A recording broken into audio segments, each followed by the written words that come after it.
the gay Boule. Okay. We have the gay Boule, the gay black political scene, and gay Hollywood. Mm-hmm. What do you know about that right there, brother? I would like for you to take the time. First of all, hold up. I would like for you to take the time and to explain it to our audience about what is the gay Boule. I'll go into that. What is the gay political scene? Well, I'll use this as the springboard.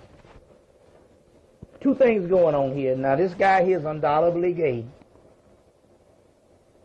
But here goes the white people again. Obviously, this has to be a personal picture. That's right. One that is not supposed to be used on the front cover of a newspaper when two people died. See, despite what you think about this guy here doing the shooting, another guy died in the context of this, which just so happened to be good friends with this guy. And which leads us to that whole political part I'll get into in a few minutes of where there's already been made mention that this was a lover spat. But before I get into that, I want to get into this particular part. What does it tell you about the mindset of a people that had a horrendous death, two deaths? Know that from the mic. Yeah, horrendous death, two deaths on July 23rd, which is key. That's the African New Year in ancient Kemet and the rising of Sirius. So we also have some type of conspiracy going on. I'll get into it in a few seconds. But I just want to talk about this.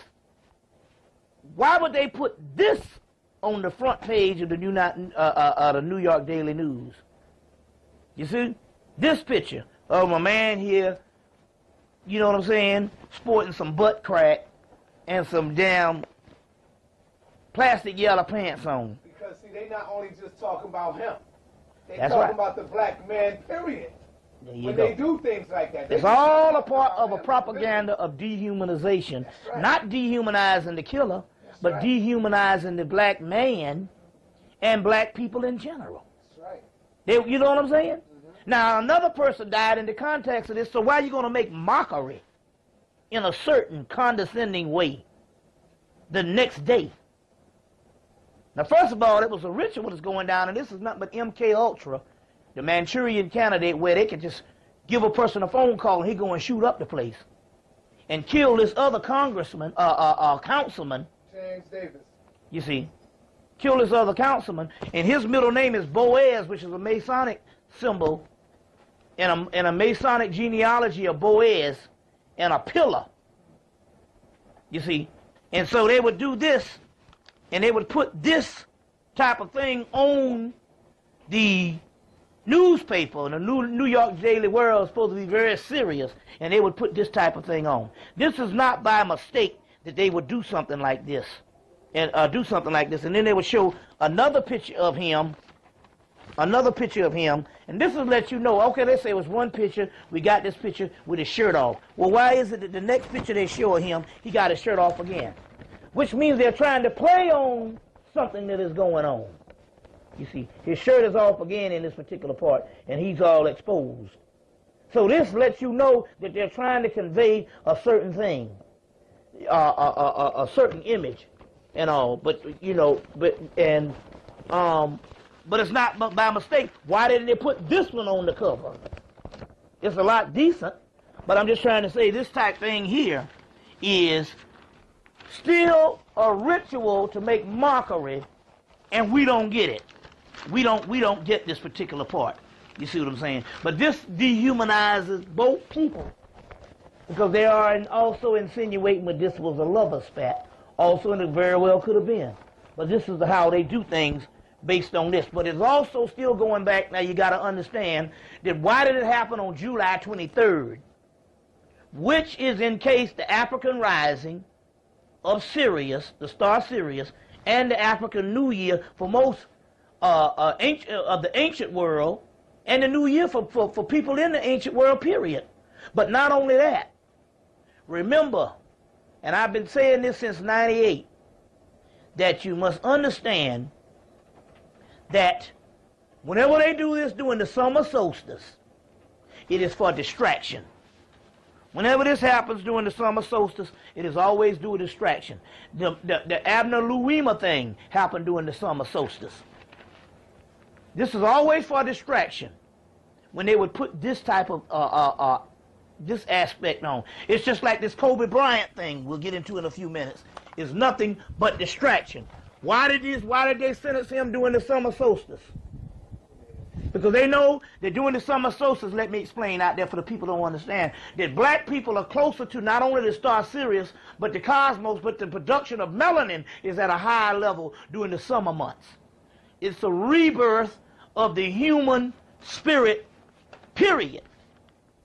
And so black people having the highest form of melanin, they have to put certain things that give you a conversation so you can be locked into foolishness so that you can miss some certain things. Because remember now, if the radio station goes off, somebody might start to think. So this is a form of propaganda, which leads us now back to the gay thing.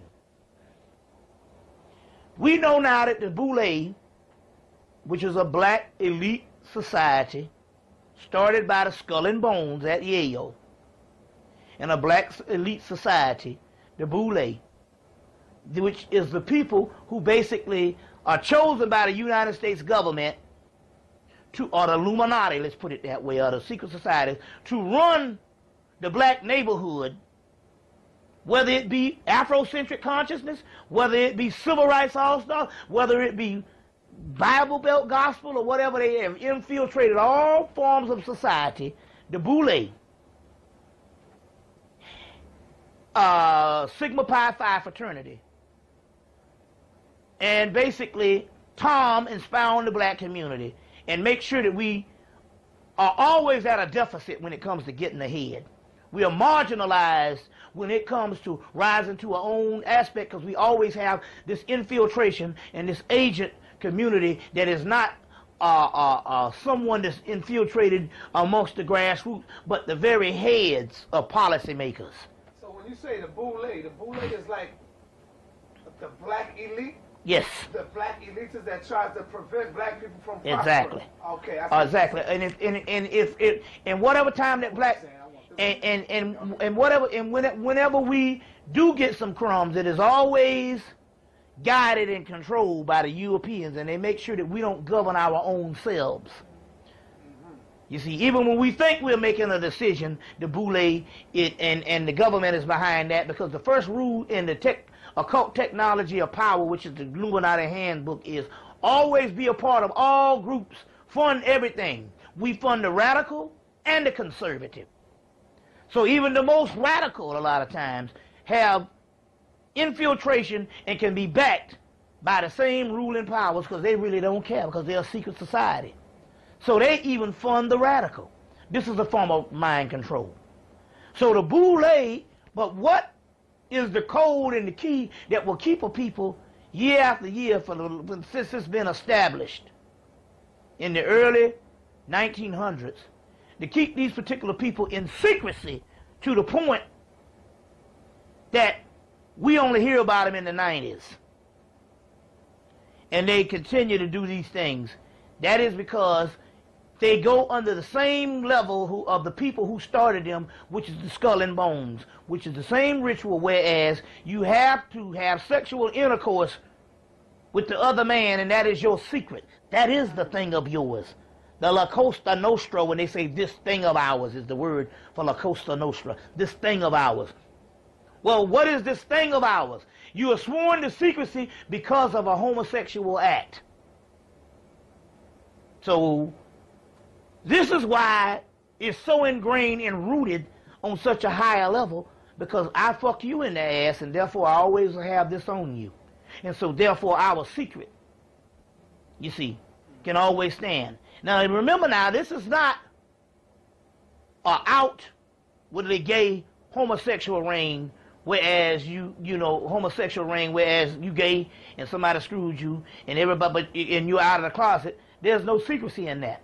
These are for upstanding members of society, so on, quote unquote, that stand to lose everything because of the families, because of the whole social order, if somebody found out that they're gay. You see, usually these people are supposed to be the ultimate form of the virile male executing this fake falsehood power in these movements.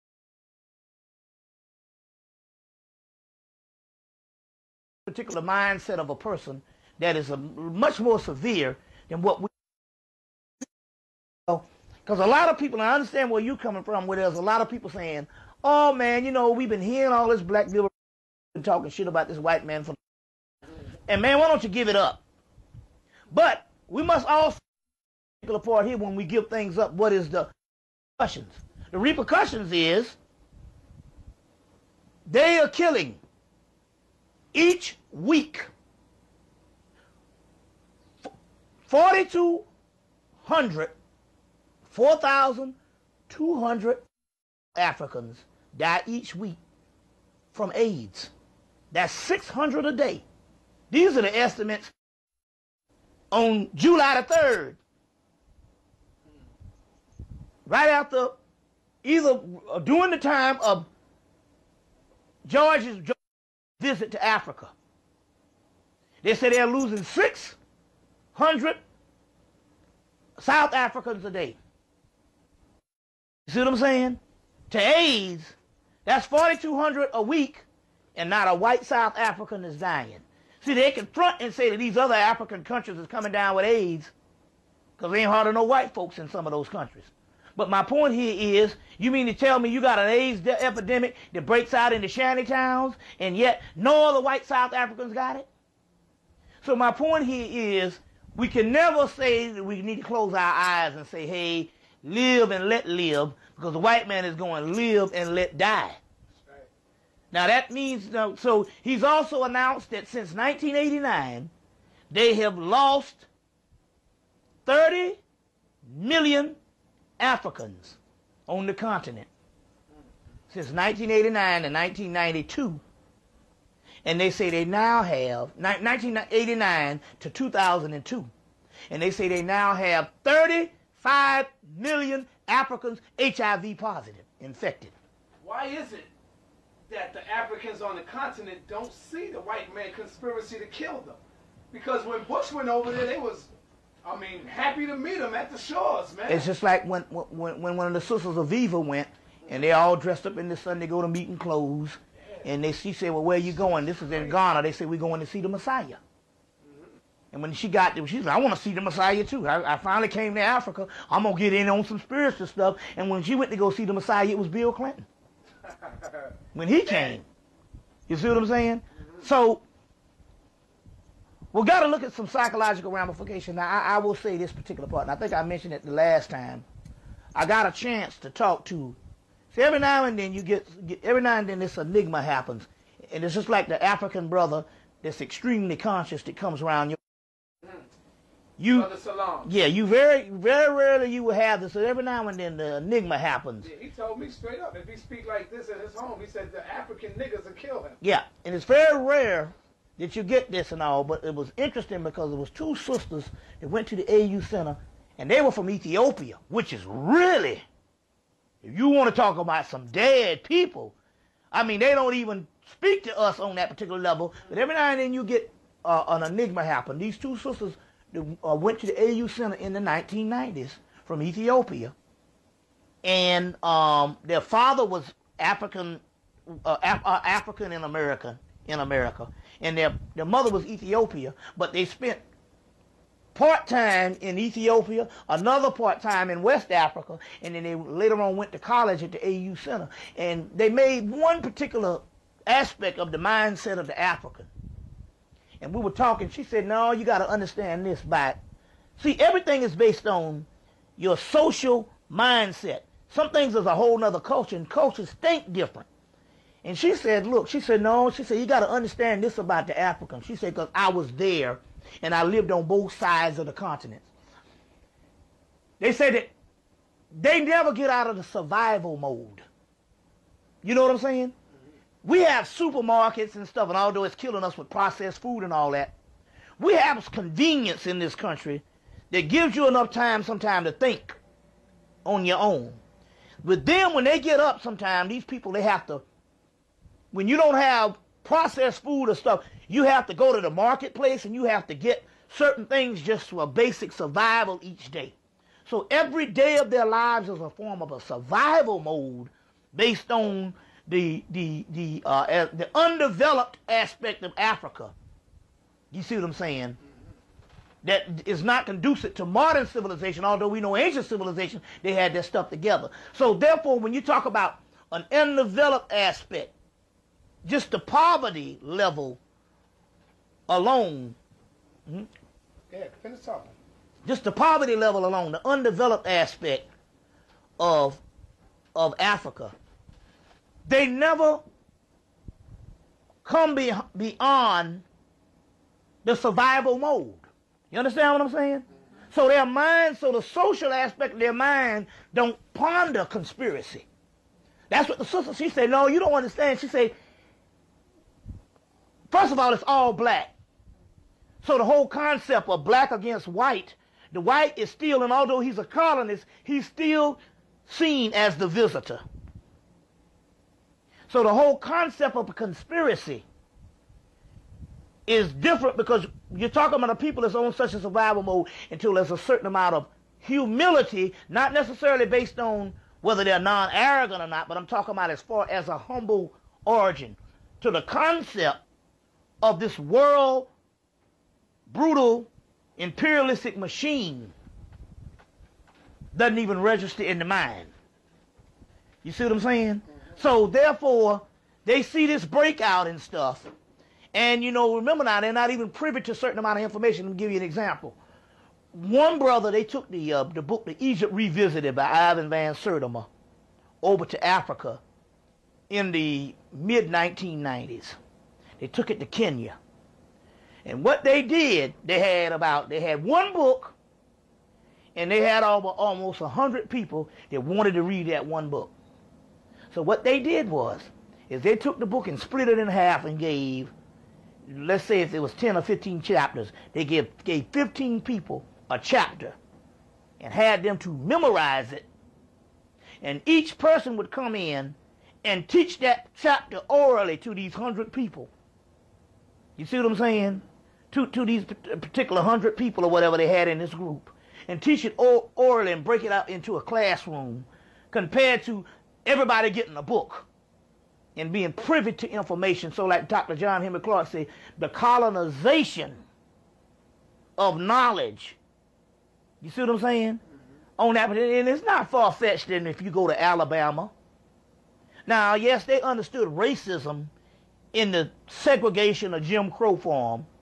But right now, if you go down to Alabama or Mississippi and you try to teach these people some advanced stuff about the Illuminati and about the stuff that we are into now, their concept, you see what I'm saying? Let's take religion. You're trying to teach them some stuff about Yoruba. You're trying to teach them some stuff about Dogon. Their whole concept outside of Jesus Christ. You see what I'm saying? It's like, and one brother in South Carolina put it this way. He said, we need to study breeding with this white man. When a person breeds you, they have bred you just like an animal. You see what I'm saying? To take a certain path most of your life. And we can't break that breeding. And it's interesting because that's what they talked about in the movie Doom. When they wanted to take over the house of Atreides in the movie Doom, the right-hand man had an imperial breeding to the king of the house of Atreides. And then how the Harkonnens took down the house of Atreides, they broke the second in command, the right-hand confidant's imperial breeding. And that's what we're doing. You have to break a breeding process. It's not just as remote as Africa. It's remote as Alabama, Mississippi. You see what I'm saying? Or parts of Harlem. Because we still talking about the same people. That particular concept of a oppressed people. An oppressed people are a victim mentally and psychologically until you have, and it was interesting here because it was a white boy in 1989, I remember this. Because this is when when stuff started, they started killing people with crack and killing people and doing all kinds of stuff. And somebody mentioned something about the black community to him, as well as something that the white community was doing. And the white guy turned around and said, man, he said, please. He said, them people got about 4,000 complexities running together. And he was talking about the oppressed mind and how the oppressed mind has so many idiosyncrasies and complexities and barriers running together until it goes back to that one thing. Every day is a survival mode. In our case, we survive by going to the malls or going downtown Harlem and getting the new shit.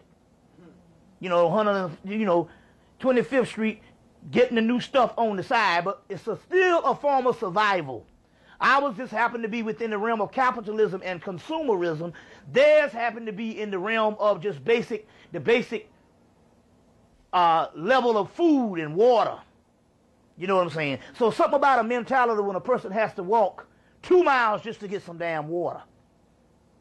You see what I'm saying? Mm-hmm.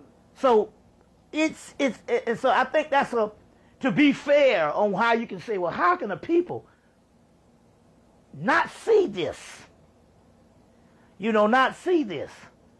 You figure somebody would be that sophisticated that they would see it and all, but then again, I have to be fair on that and all, and I have to do that and all because the sister, she hit upon that because she was actually there to see the mindset of the people. So I think this is a good way to understand on how this white boy is able to rule based on the social order and the way he breeds people. And so we haven't even looked at just the severity of colonization.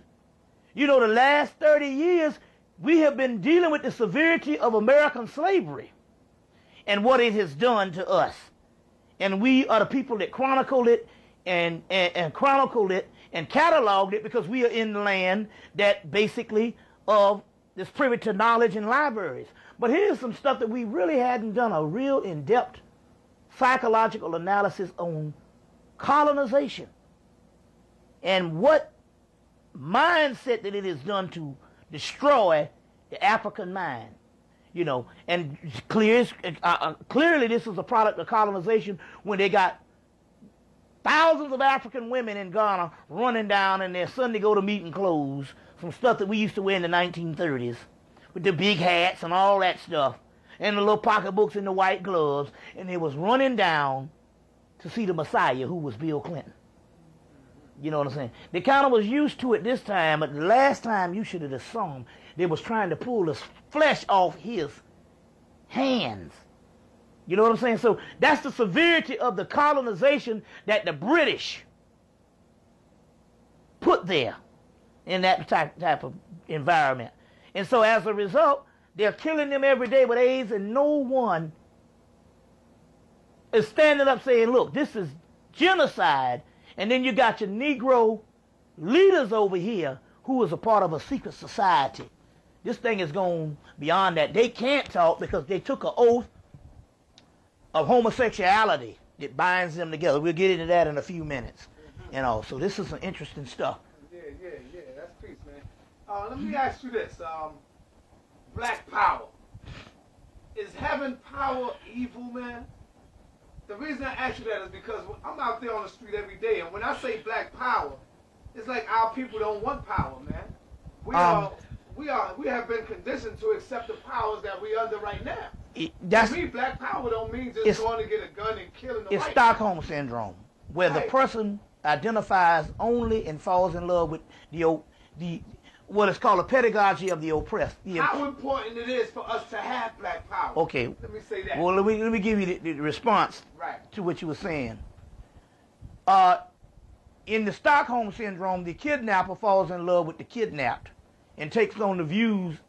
The kidnapped fall in love with the kidnapper and takes on the views of the kidnapper. In the oppressed, in an oppression, we take on the mind of the oppressor. So any type of power that is not seen as the so-called superpowers, as they call it, is delegitimized. We don't look at that as having any power at all, first of all.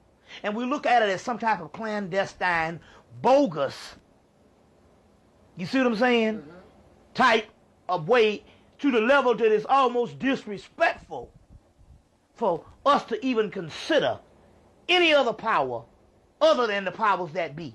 And that's the way the oppressed people deal with. As far as the legitimacy, I can say that. Let me give you an example. I got a friend that was so much into fashion. he got so into fashion until he got to the point where as he wouldn't even buy clothes that didn't have a label in it. You know what I'm saying? The psychological conditioning. You see, he wouldn't even buy clothes that didn't have a label in it. And some of these clothes that are made with the label in it, they sew the same clothes up and ship them to other parts of the country, or other parts of the world, and sell the shit cheap.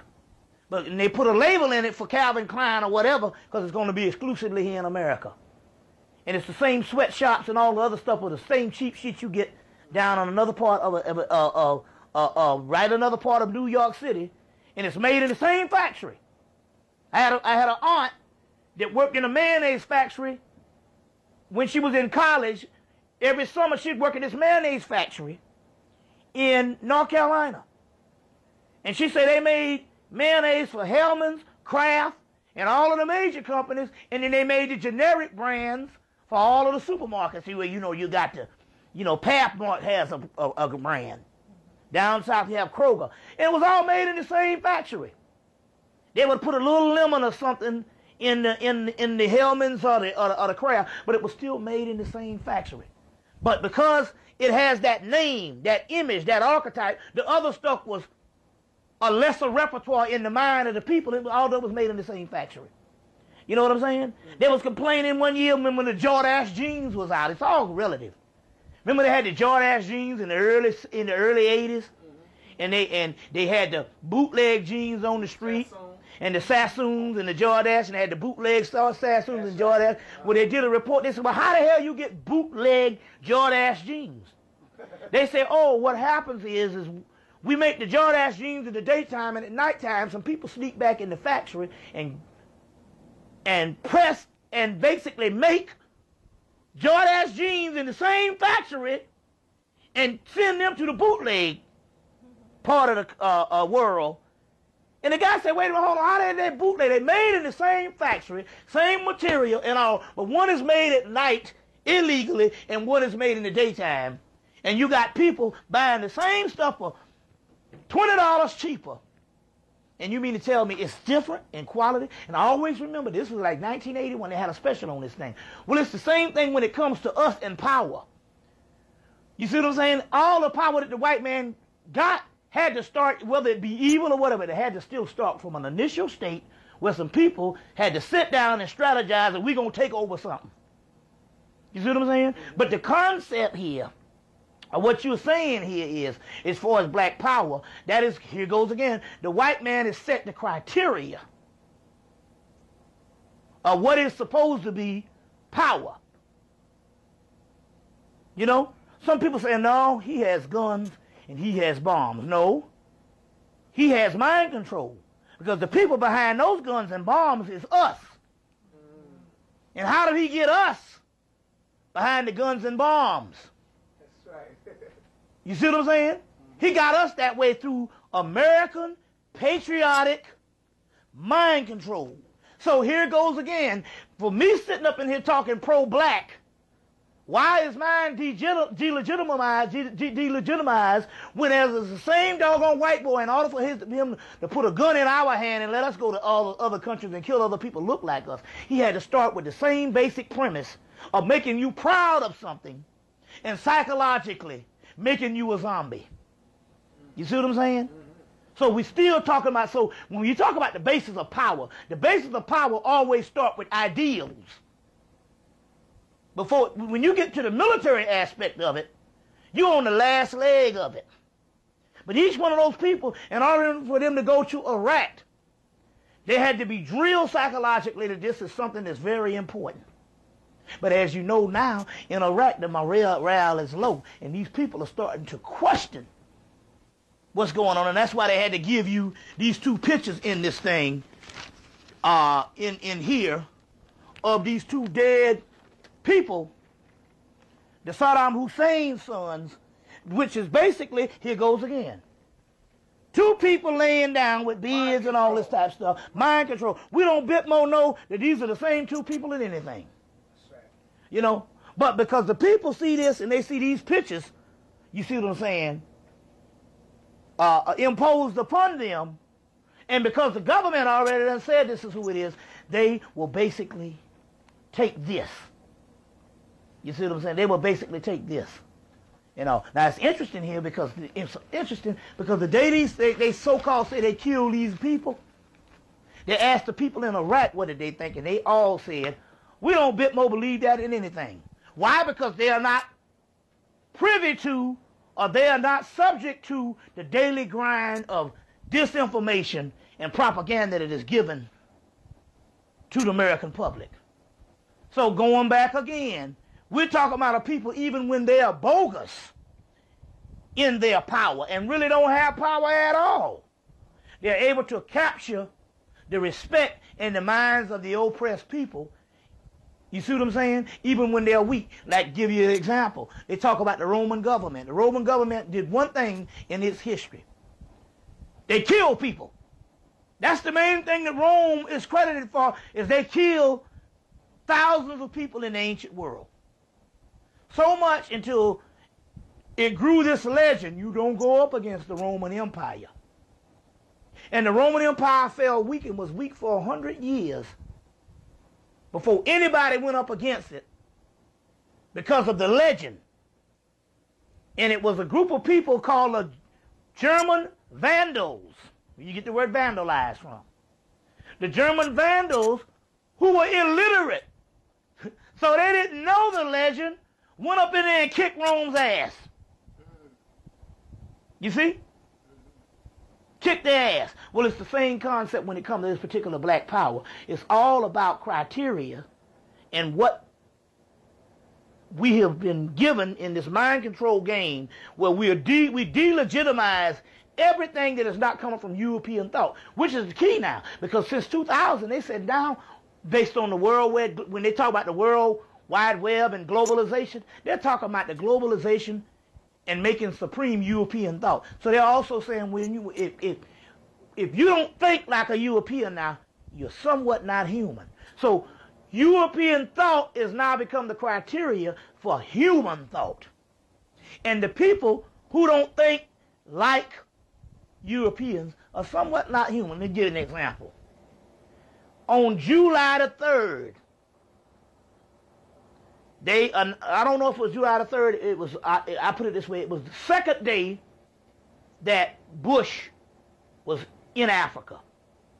They went to Kenya, and they was talking about all this AIDS, which we know they giving them AIDS and calling it, killing them and calling it AIDS. And we went to Kenya. They went to Kenya.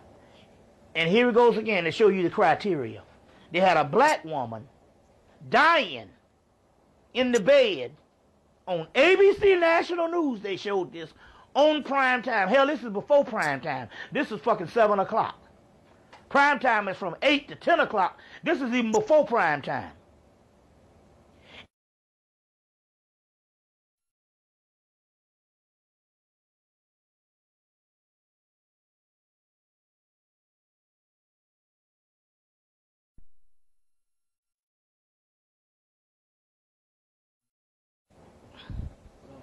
Yeah, so on ABC News, they showed this thing.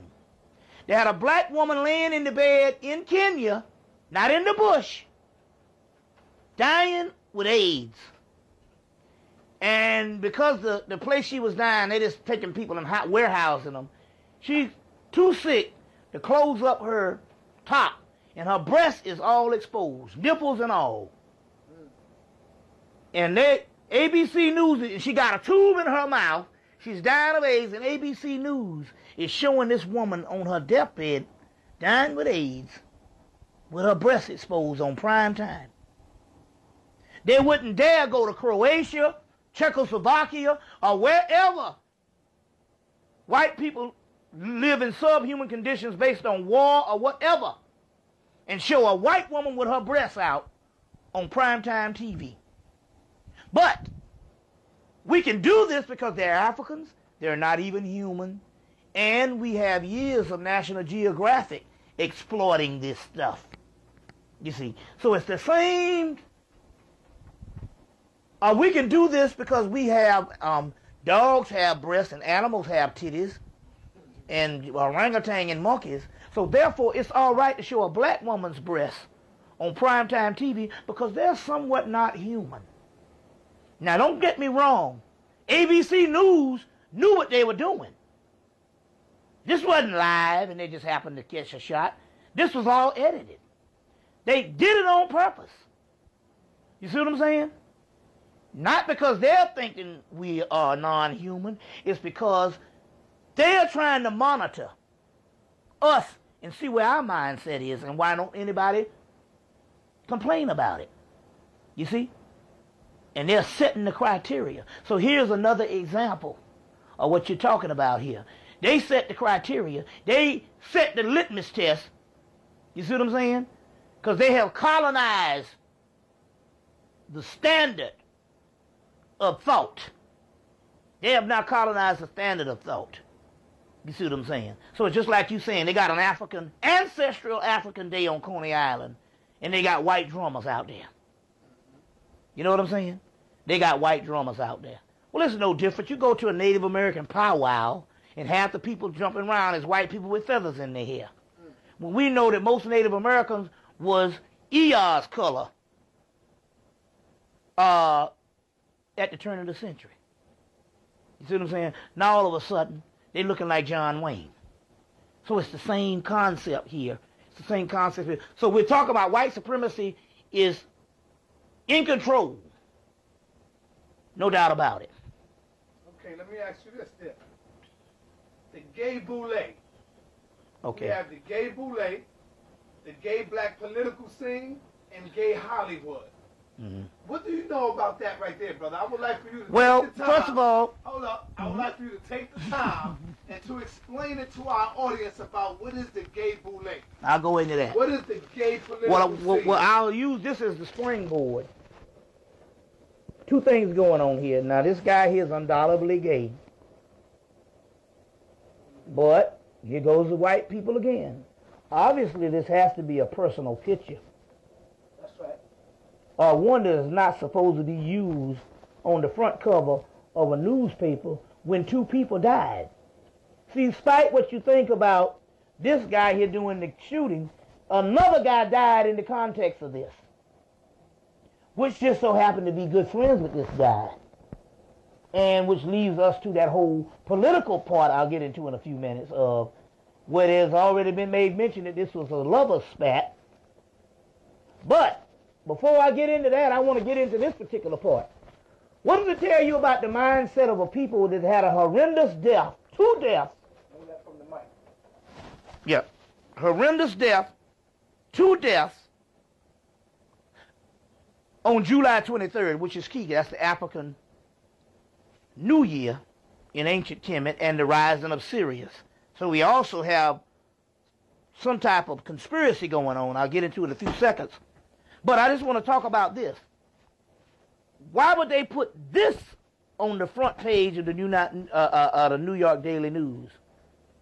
You see?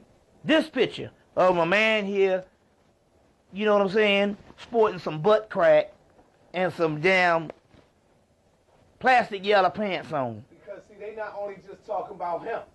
They That's talking right. about the black man, period.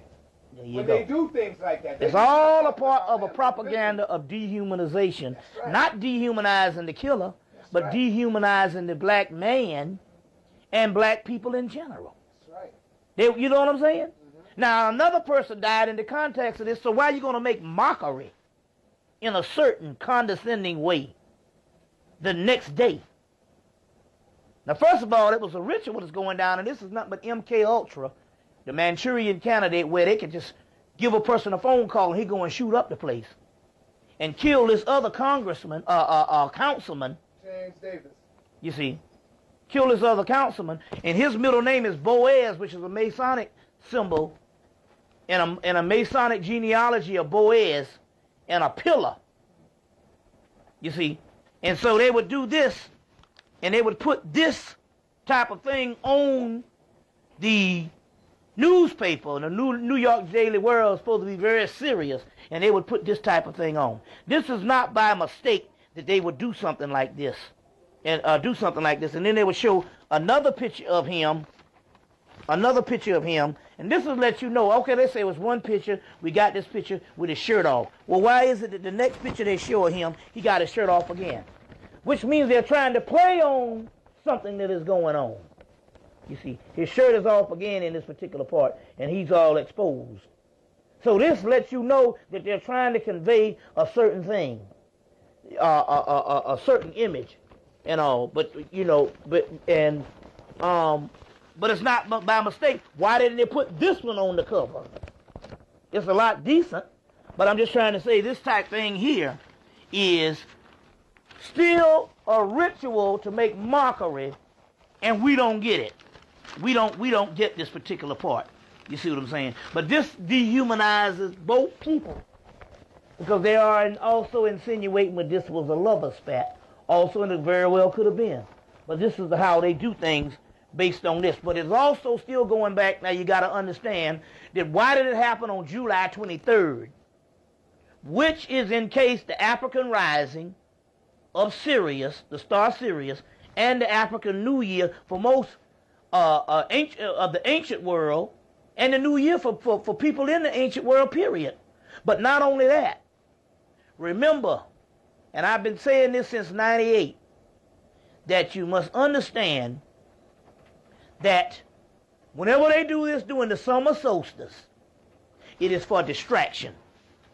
Whenever this happens during the summer solstice, it is always due to distraction. The Abner Luima thing happened during the summer solstice. This is always for distraction when they would put this type of this aspect on. It's just like this Kobe Bryant thing we'll get into in a few minutes. It's nothing but distraction. Why did they sentence him during the summer solstice?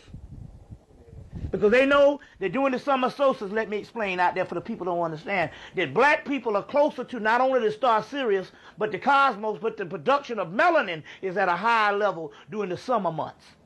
It's a rebirth of the human spirit, period. And so black people having the highest form of melanin, they have to put certain things that give you a conversation so you can be locked into foolishness so that you can miss some certain things. Because remember now, if the radio station goes off, somebody might start to think. So this is a form of propaganda, which leads us now back to the gay thing. We know now that the Boule, which is a black elite society, started by the Skull and Bones at Yale, and a black elite society, the Boule, which is the people who basically are chosen by the United States government or the Illuminati, let's put it that way, or the secret societies, to run the black neighborhood, whether it be Afrocentric consciousness, whether it be civil rights all-star, whether it be Bible Belt gospel or whatever. They have infiltrated all forms of society. The Boule, Sigma Pi Phi fraternity, and basically Tom expound the black community and make sure that we are always at a deficit when it comes to getting ahead.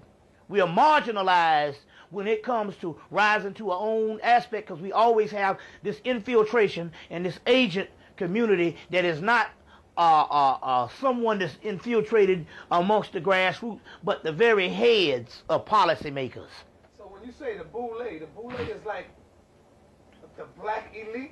Yes. The black elites that tries to prevent black people from prospering. Exactly. Okay. Exactly. And if in whatever time that black whenever we do get some crumbs, it is always guided and controlled by the Europeans, and they make sure that we don't govern our own selves.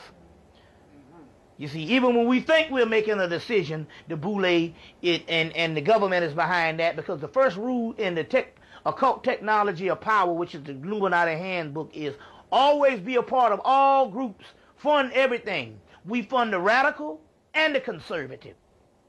So even the most radical, a lot of times, have infiltration and can be backed by the same ruling powers, because they really don't care, because they're a secret society. So they even fund the radical. This is a form of mind control. So the Boule, but what is the code and the key that will keep a people year after year since it's been established? in the early 1900s to keep these particular people in secrecy to the point that we only hear about them in the 90s. And they continue to do these things. That is because they go under the same level of the people who started them, which is the skull and bones, which is the same ritual, whereas you have to have sexual intercourse with the other man, and that is your secret. That is the thing of yours. The La Costa Nostra, when they say this thing of ours, is the word for La Costa Nostra, this thing of ours. Well, what is this thing of ours? You are sworn to secrecy because of a homosexual act. So, this is why it's so ingrained and rooted on such a higher level, because I fuck you in the ass, and therefore I always have this on you. And so, therefore, our secret, you see, can always stand. Now, remember now, this is not out with a gay homosexual ring, whereas homosexual ring, whereas you gay and somebody screwed you and everybody, and you're out of the closet. There's no secrecy in that. These are for upstanding members of society, so on, quote unquote, that stand to lose everything because of the families, because of the whole social order, if somebody found out that they're gay. You see, usually these people are supposed to be the ultimate form of the virile male executing this fake falsehood power in these movements is the person that is getting screwed in the behind. So therefore, it is an albatross around his neck, and it is a gateway of prison, and it is the strings that control the puppeteer controls, because they have that one secret on you. That is the chain around the neck, the chain around the foot that keeps them bound to slavery. You see, not because of the gay thing, but because of the type of people that are locked into the social order of taboo. These are supposed to be virile, straightforward men that run the society. So therefore, the homosexual thing will be a lot more severe than somebody outside of the closet.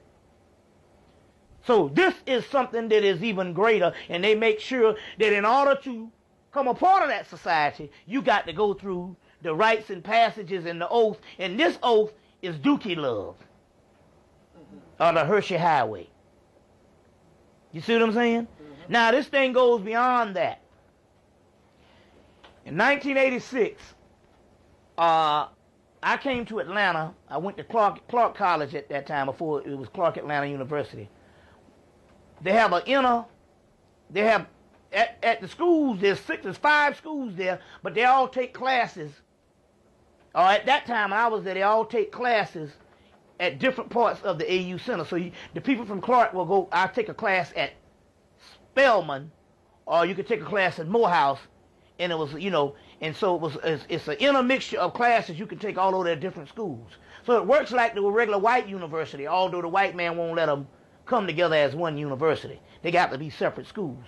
So I was taking this class, an art class, from a guy over at Spelman, and he's one of the world-renowned artists named Lev Mills. And I went over to take a class, art class with him. Took several classes with him, and I met a sister there that had known this particular sister that I might have known from South Carolina. She said, "You went to Benedict College, didn't you?" I said, "Yeah, I went to Benedict College also." She said, "Well, you know Henry Pond?" I said, "Yeah, he was the college president." She said, "Well, one of the girls just graduated from Spelman." I said, "Yeah, she was in high school when I was a freshman."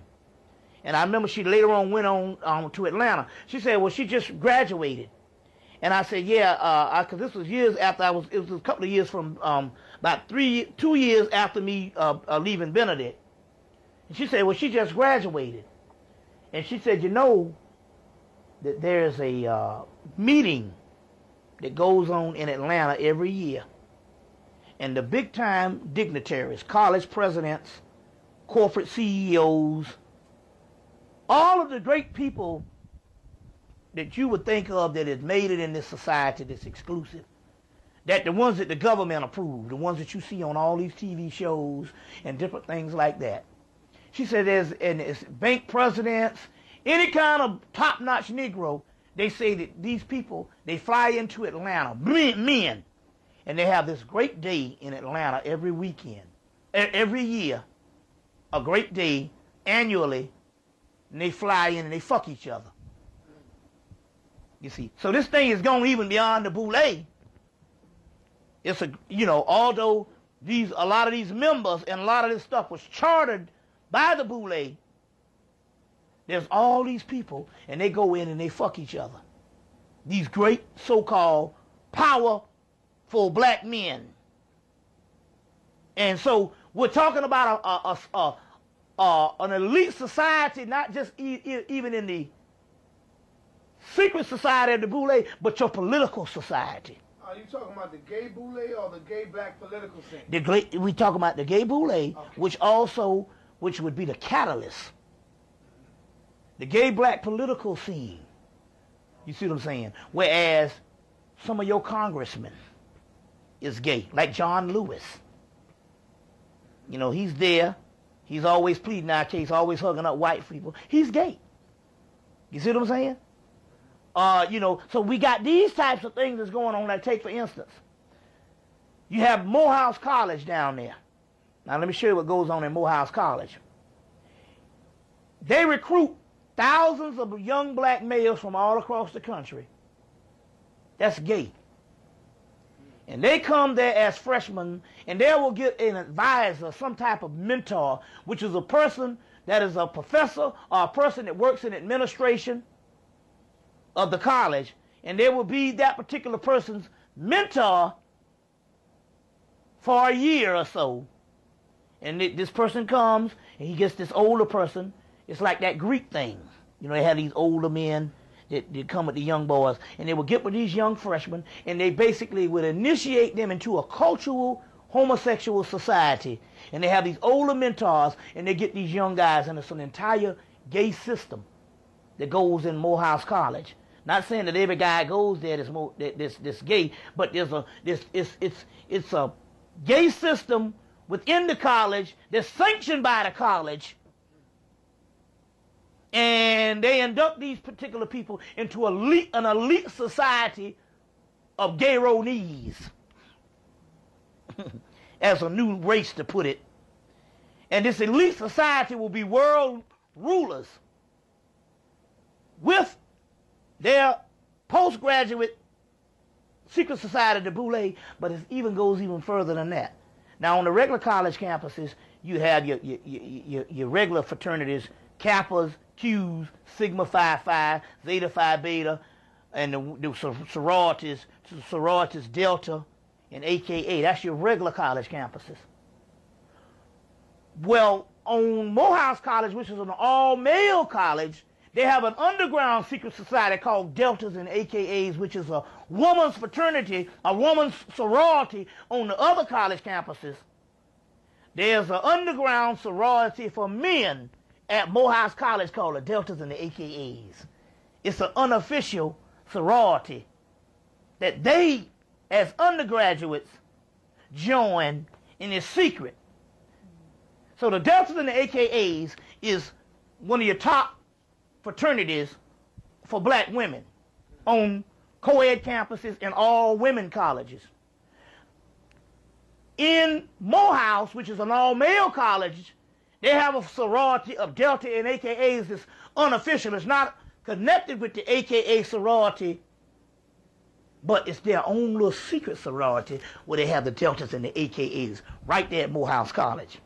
So what you got is you breed a whole homosexual infrastructure that will be the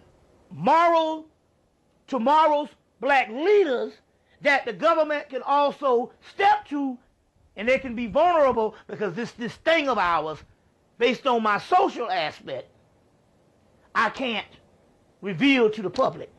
So therefore you can control these people. So therefore it leads into the political structure.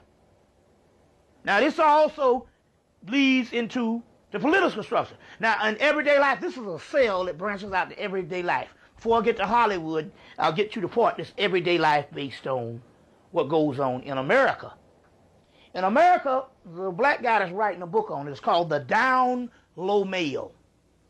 The down low male is a black male that comes from a society where laws are taboo still when it comes to homosexuality. And it's not taboo in the aspect of this gay-phobic, that homophobic thing that the white man want to put on you. It's taboo based on culture. Now try to understand this. It means that they're going to be ostracized if they come out to the general black community. Because the general black community, our culture is not a culture of gay. You see, a gay culture. It's a cultural thing. Try to understand the difference. This is not homophobic. We're not hating homosexuals. It's just that some cultures, although there could be mass homosexuals in the culture, it's still taboo to be gay in the culture based on our historical background as coming from a heterosexual society. You understand where I'm coming from? That's a disease, man. That's a sickness. Well, let me explain. We have to treat it like that. That shit is not normal, man. Let me explain this to you. Not for us. Now check this out. So as a result of it not being a part of our culture,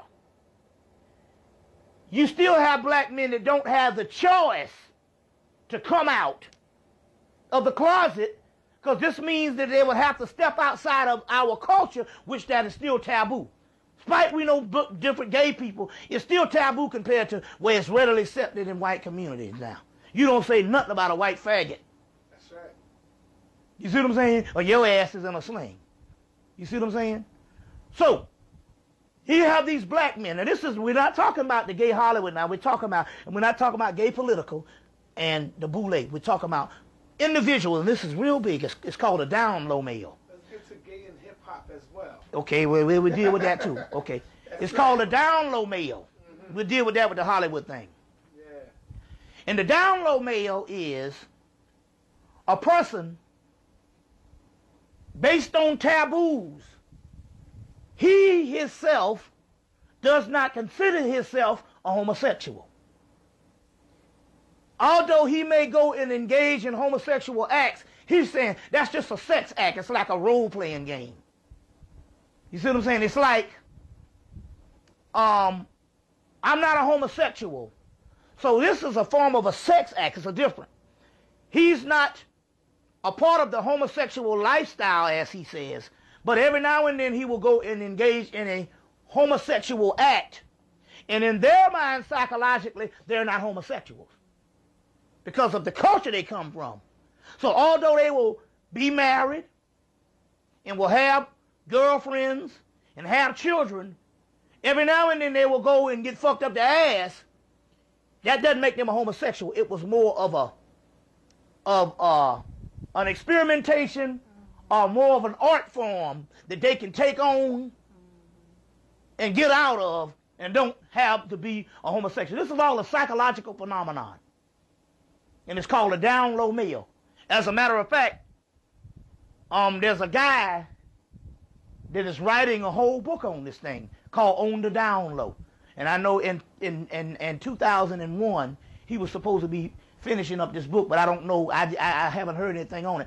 But the concept here is, in their minds, they don't think of themselves as homosexuals. Although they might go and deal with a homosexual act, they never think of themselves as homosexuals. You see, based on the psychological ramification of the taboo culture. You see what I'm saying? They must always mask that. And whatever they do, oh, that's just an act. That's a form of an engagement. But I'm not a homosexual. You see what I'm saying? So this is another part of the society called a down low male. Whereas another thing, these are people who psychologically hate women. They hate women. These are mostly men that have a lot of women.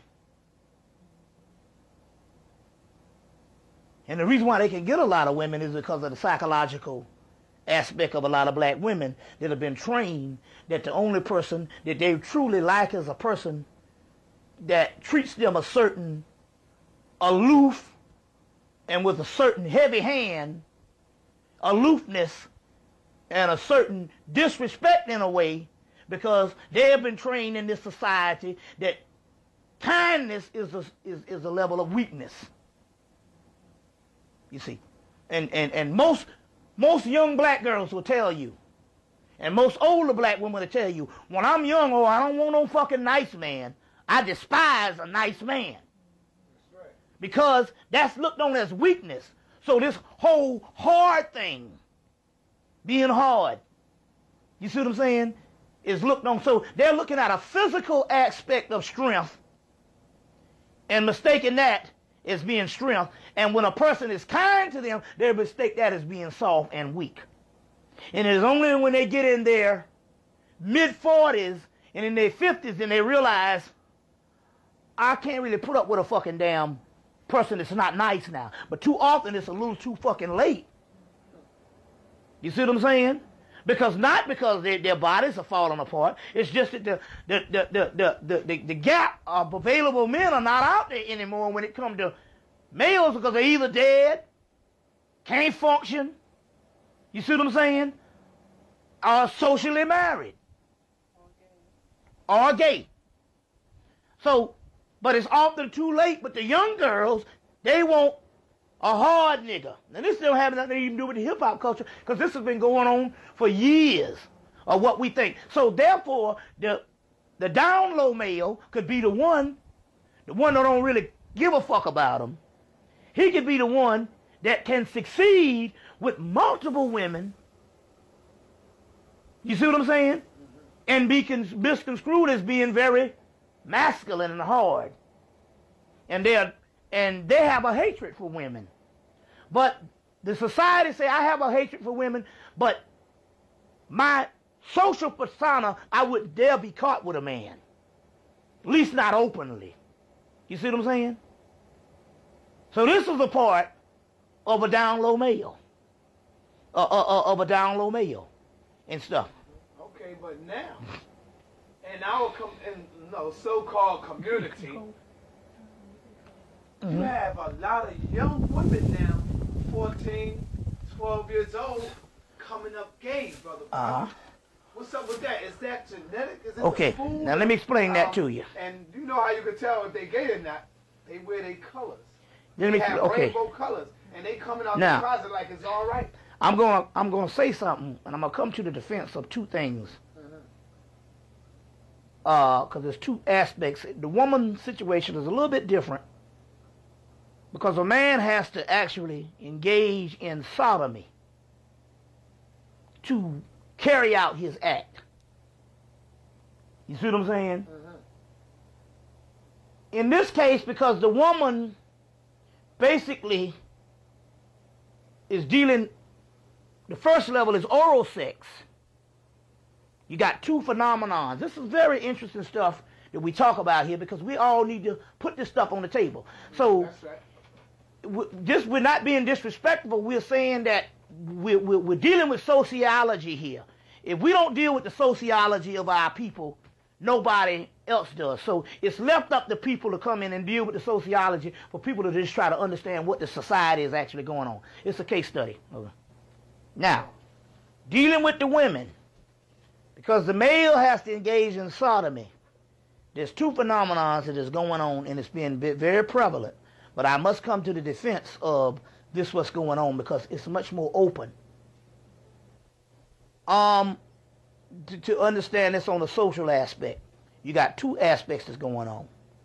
You got the classic butch or dyke, masculine female, who doesn't want anything to do with a male based on what makes homosexuality, you know, whatever the deal here is. They are the classic butch, or that male type of entity that is a homosexual in the aspect that it is completely never going to be with a male. Okay. Then you have, very interested in the female community, you have a female that sometimes is turned out by this particular masculine butch type of male, female, male, she-male, put it that way, that in so many words is not necessarily homosexual or lesbian in the classical sense of the term. You got some women that's caught up in, and I'm gonna give you some social examples, that's caught up in some type of experimentation. This is going, and I say this because this is going on college campuses and in high schools. Yeah. And they're caught up in some type of experimentation based on a vulnerable situation. And they go through this cycle. Now it's almost like the down low male. They don't consider themselves lesbians or whatever the deal is, but they go through this particular cycle. I'm gonna give you all these aspects because this is it's a prevalent thing on the high school and college level. So I have to treat it with this thing and not just lump them all up into this because the men's stuff is still kind of taboo. So you still gotta travel into that homosexuality. You see what I'm saying? To get there, you have to literally want to go there because it's still kind of taboo. But the woman's thing here is a little more prevalent. You see what I'm saying? Based on the sociality of a woman in the first place. In this particular aspect, you get these sisters that's caught up in this thing based on some type of molestation or some type of thing that happened with another male or some type of aspect, whereas in some situation you have some females, let me give you an example, that basically before they could even get with a male, they get turned out by this woman and they think that they are lesbians because they've never known the male, and then they find out that a couple of years later, sometime maybe 10 years later, they will get with a male and find out that, hey, I wasn't gay in the first place. I just basically, the first form of sex that was presented to me was that way. There's one sister, she was hit on by a dyke or whatever, and she ended up going through this relationship of damn near 10 years. That was the only person she'd ever been with. And when she got with a male, she went crazy. Hell, she wanted to fuck every damn hour. And she found out she loved it, but it was one of those particular situations. Well, this is what's happening also with a lot of stuff on, and this is going on in the high school. I got a friend that went to college with me. He teaches high school now. And he said 9th graders is sitting up in the class holding hands. But it's always one girl, a butch girl, that's got this ring of sisters that she's preyed upon, and they never had the opportunity to even be with another male, even find out this whole thing that's going on with sexuality, because it's very confusing time.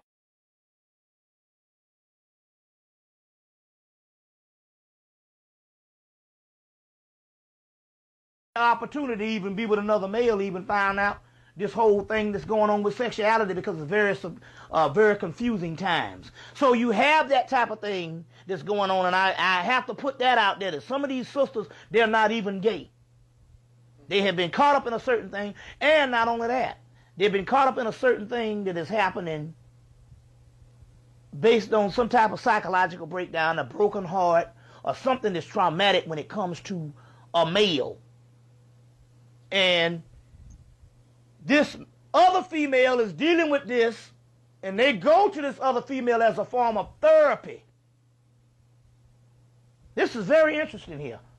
You got to look at these things. I talked to her. One sister said, look, she said that I had a lot of problems with my mother. My mother brutalized me or whatever and certain things. And she said, if I didn't, and she said I had this incident where this woman preyed on me, and I went through with it. She said, but if I didn't get with this person, I would have ended up hating women. Or some women say, if I didn't do this, I would ended up hating men. So some of these things happen in the female situation. You see, the female situation is a lot more complex.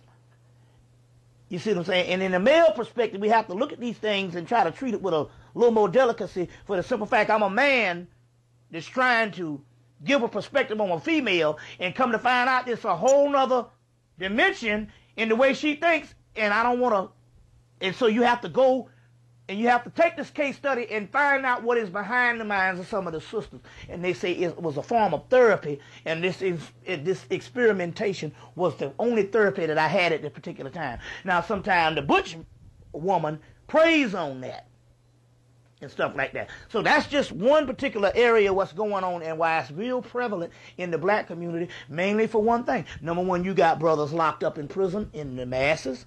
You got gay guys. You got people that's not even compatible. You got all types of things that's going on. There are all types of things that's going on that's response to why these particular things, why they end up this way. And it's just some amazing thing. So I say that in saying that it's a lot more complex when it comes to the female aspect of what's going on in this particular aspect of why this is actually happening at this particular time. Because we know traditionally they like males. They traditionally, especially the black woman.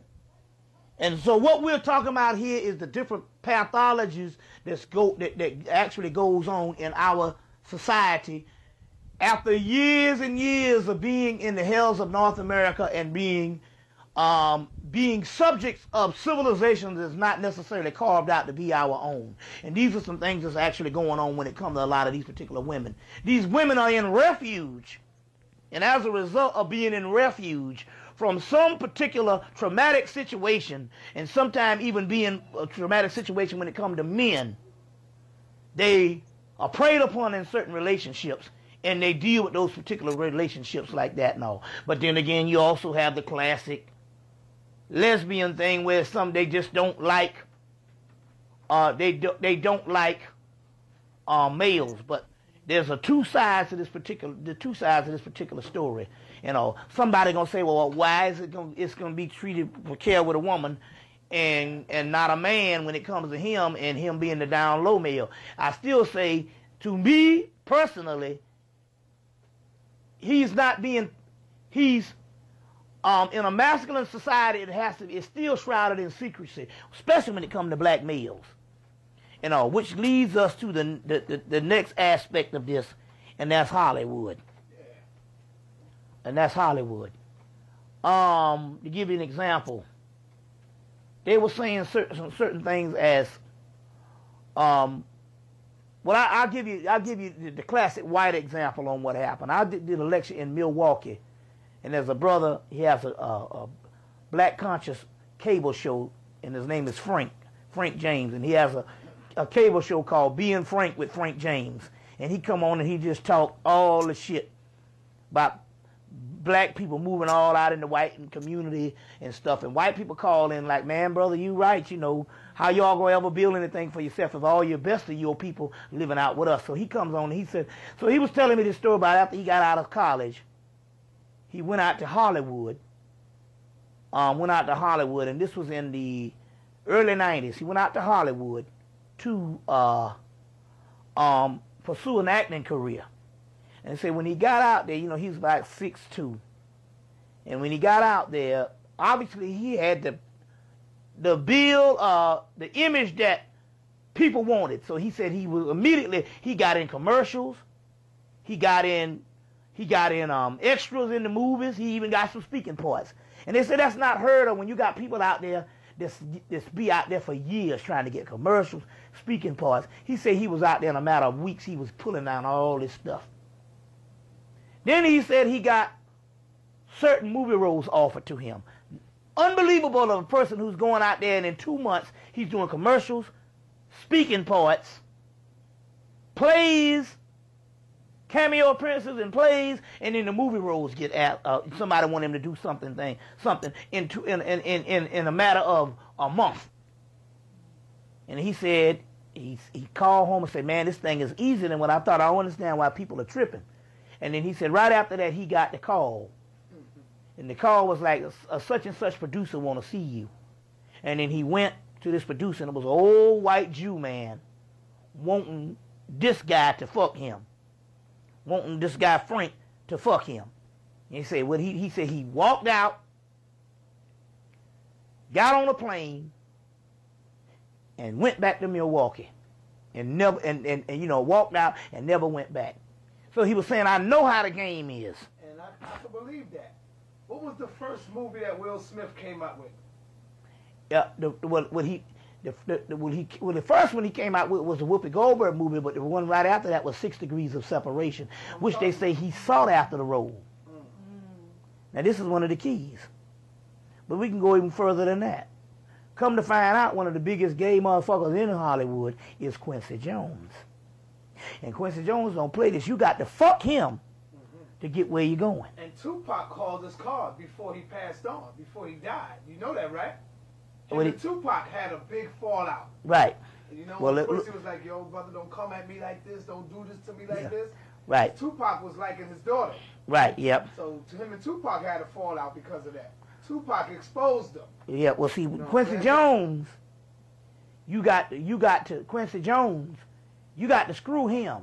And so the Fresh Prince thing came out, and then about 3 years later, LL Cool J comes out with his show on NBC. Same Quincy Jones production. Now you look at these two people. They blowing up. They got movies like crazy. Now, you got major female actresses like Angela Bassett and all these good actresses out here. They can't get no roles. But yet,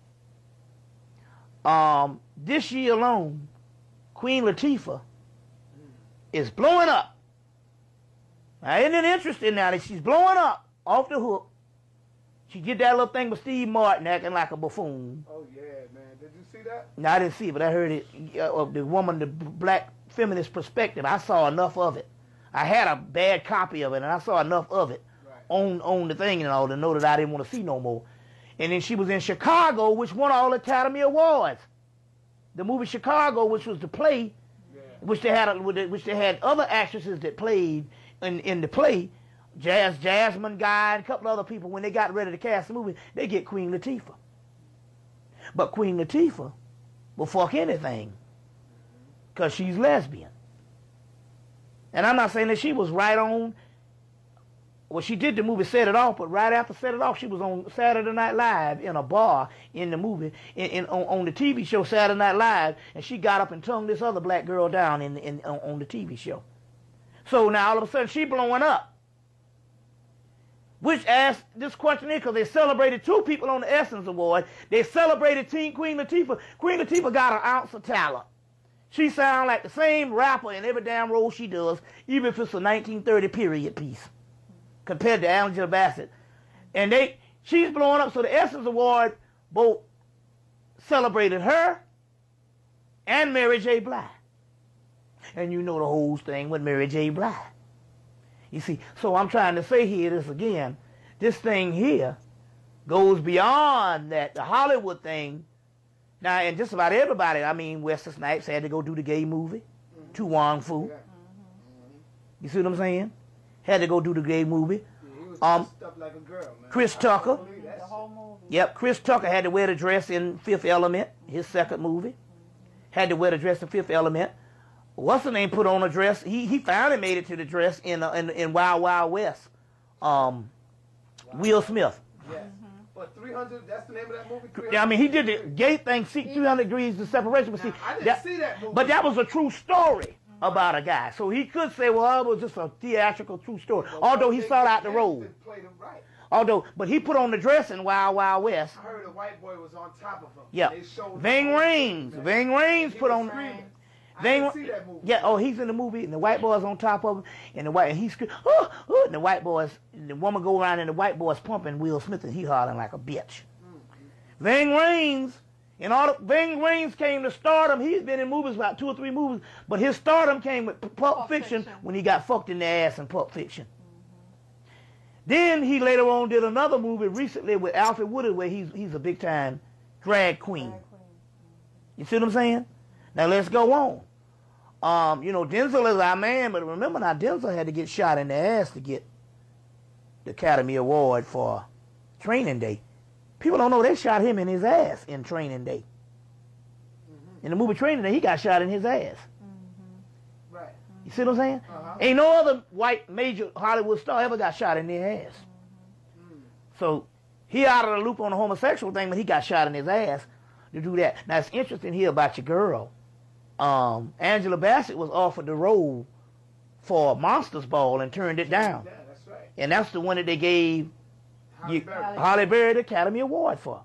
So we talking about a crazy clique that's going on and all in Hollywood. In Hollywood. Now let's go on.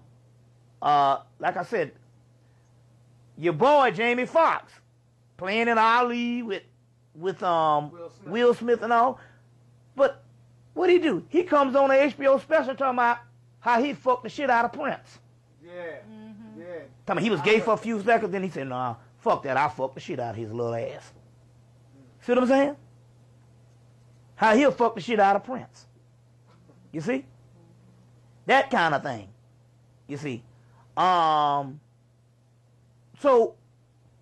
and my point here about the gay roles, they take those fact that there's what's that movie? What's that thing that what's the name was a part of? Michael J. Fox, the TV show that he got his little Parkinson's disease and had to leave. Living Color? No, Michael J. Fox, and was replaced with Charlie Sheen. With Charlie Sheen replaced him. Well, this was a sitcom. Sitcom on ABC. Yeah, I think I know. Spin City. They got a black guy on there. He's playing the gay role on the thing. I said, wait a minute, hold on. It's too controversial. Now, this the same people this the same people that ABC boycotted with Disney. Disney owns ABC. So the Christian Coalition boycotts Disney and ABC because Ellen turns this white girl down on her show and loses her show. But here they got a black guy on here playing a gay role every day. You see what I'm saying? And nobody says anything about the shit. You see what I'm saying? Nobody ever talked about Spin City because that's a black guy playing the role. So what they'll do is they'll even give controversial roles. They'll say, well, give it to the black person. You see what I'm saying? It's like the Halle Berry thing with this Monsters Ball. What they're trying to do now is push the boundaries from rated R into soft porn. And they're pushing the boundaries. So what you do is you don't want it to be controversial. Black people hate white people hate black people anyway, subconscious. Who are we fooling? You give it to her, and if you saw the movie, that shit was graphic. That's right. Hell yeah, I saw it. It was graphic. So they take the soft porn, they're pushing the rated R, we show a few breasts, into soft porn, which is the shit that come on HBO and them at late at night in Cinemax. They're pushing it to soft porn, so what you do, you get a black person, because they're not human. And so they can do this without it being controversial when it comes to white people. So you don't get Julia Roberts. You get Halle Berry. And it's a political move. You see what I'm saying? Then the psychological ramification of her saying, look, okay, you black woman, you ain't got no black man. Now, we're not going to give you the elite white boy. Now, you can be his mistress. But he's not going to stand before you on the world stage with a black woman. But you can have our redneck trash. So you give him the Monster Ball and say, nah, it's okay for you, black woman, to go with the redneck Ku Klux Klan trash, which he did. Kill her husband and the goddamn son get killed in the movie. And the same guy who executed her husband, Puff Daddy plays the part, he gets executed by Billy Bob Thornton, and she ends up fucking Billy Bob Thornton in the movie. You see what I'm saying? And when she found out that it was him, She still fucked She him. still fucked him. Now, on the flip side of that, there was another movie done with a white woman. And she found out that I think we was talking about that before, that he raped her, did some shit, and when she found out, she killed him. She killed her rapist when she came to her consciousness. Yeah. But see, with Halle Berry, Right. she ended up falling deeply in love with him once he found out Right. that he killed her fucking son and her husband. It was You amazing. got to be a punk ass nigga to accept a role like that. Yeah. You know what I'm Right. saying? Enough that Sean Angela P. Bassett had enough dignity P. Diddy. to turn the shit down. And it ain't like you need the money. This motherfucker's a millionaire Yeah. already. He talking Right. about buying the New York Knicks and all that. Right. You know that, right? Oh, who, Puff Daddy. okay, right, yeah, He's see, trying to buy the New York yeah, Knicks right yeah, now. you see. It So, ain't like he needed the money. right, so we talking, so we still talking the same Hollywood doing things, and they got a new thing, and they're going to include black people in this. Yeah, they're doing it with white people now. It's called metrosexual. They're not, and metrosexual is, they're not completely gay. They're just gay enough. And these are white boys in Hollywood, and they wear makeup, they wear different things. They're just gay enough. It's called a metrosexual. Well, I've already seen some of this stuff happening here in the black community. In 1997, I was designing shoes, but they didn't understand I was designing shoes because I found a way to draw the shoes, and I could draw these particular shoes, and I could make money because the companies in Italy could take my design. They didn't have to figure it out. They just make the shoe. So it was an economic thing I did. It wasn't because I was just in love with fashion on some particular level like that. I just was such a good artist, and I said I can branch out into fashion. So I was in an art class in Clark Atlanta University, and it was a tall brother looked like Maxwell. Was up in there. Nice looking brother. Up in one of my art classes. And we used to talk and stuff like that. You know, cool brother. And then the brother said one day, he said, I heard you design shoes or whatever. So he was designing shoes. So we got into this talk about design. He said, man, what I'm trying to look for is to get designed a skirt for men. That's a masculine skirt for men. You see. Now, I already knew that this guy here was suspect. You know, but so and all. And I know what he's talking about here because I already know, because, see, that's the gay capital of America now. The black gay capital is Atlanta. So it's a whole phenomenon going on down there. They got a whole section of town, Midtown, that is a whole section for gay white men and black men. And so this brother was like, I want to get a skirt done, and he was trying to look for something to corner the market that was something that they had been discussing in gay black community of a masculine skirt for men. And he was trying to corner the market on this shit by being a part of that gay community. Now they got this new shit called metrosexual. There's a brother named Kalindi up in Detroit was talking about it when I was up there, and this is what Hollywood is going to. What Hollywood is going to. And it's just the black man is going to be included in that type of thing. You see what I'm saying? Which goes back down to the gay rap community. Now you must understand this, because I saw this thing happening in Atlanta.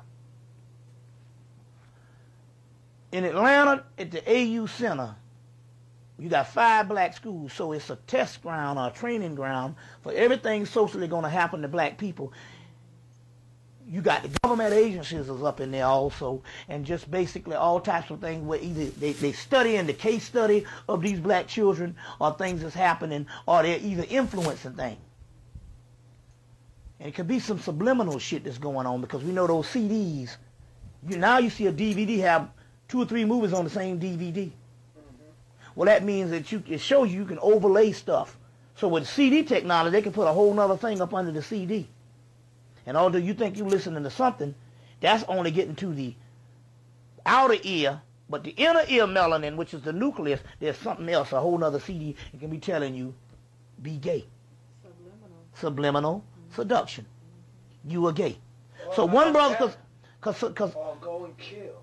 well, we know that happens already. Go kill with the gangs and all that. So this is interesting. We'll talk about that in a minute with the terrorist thing. So what happened is this.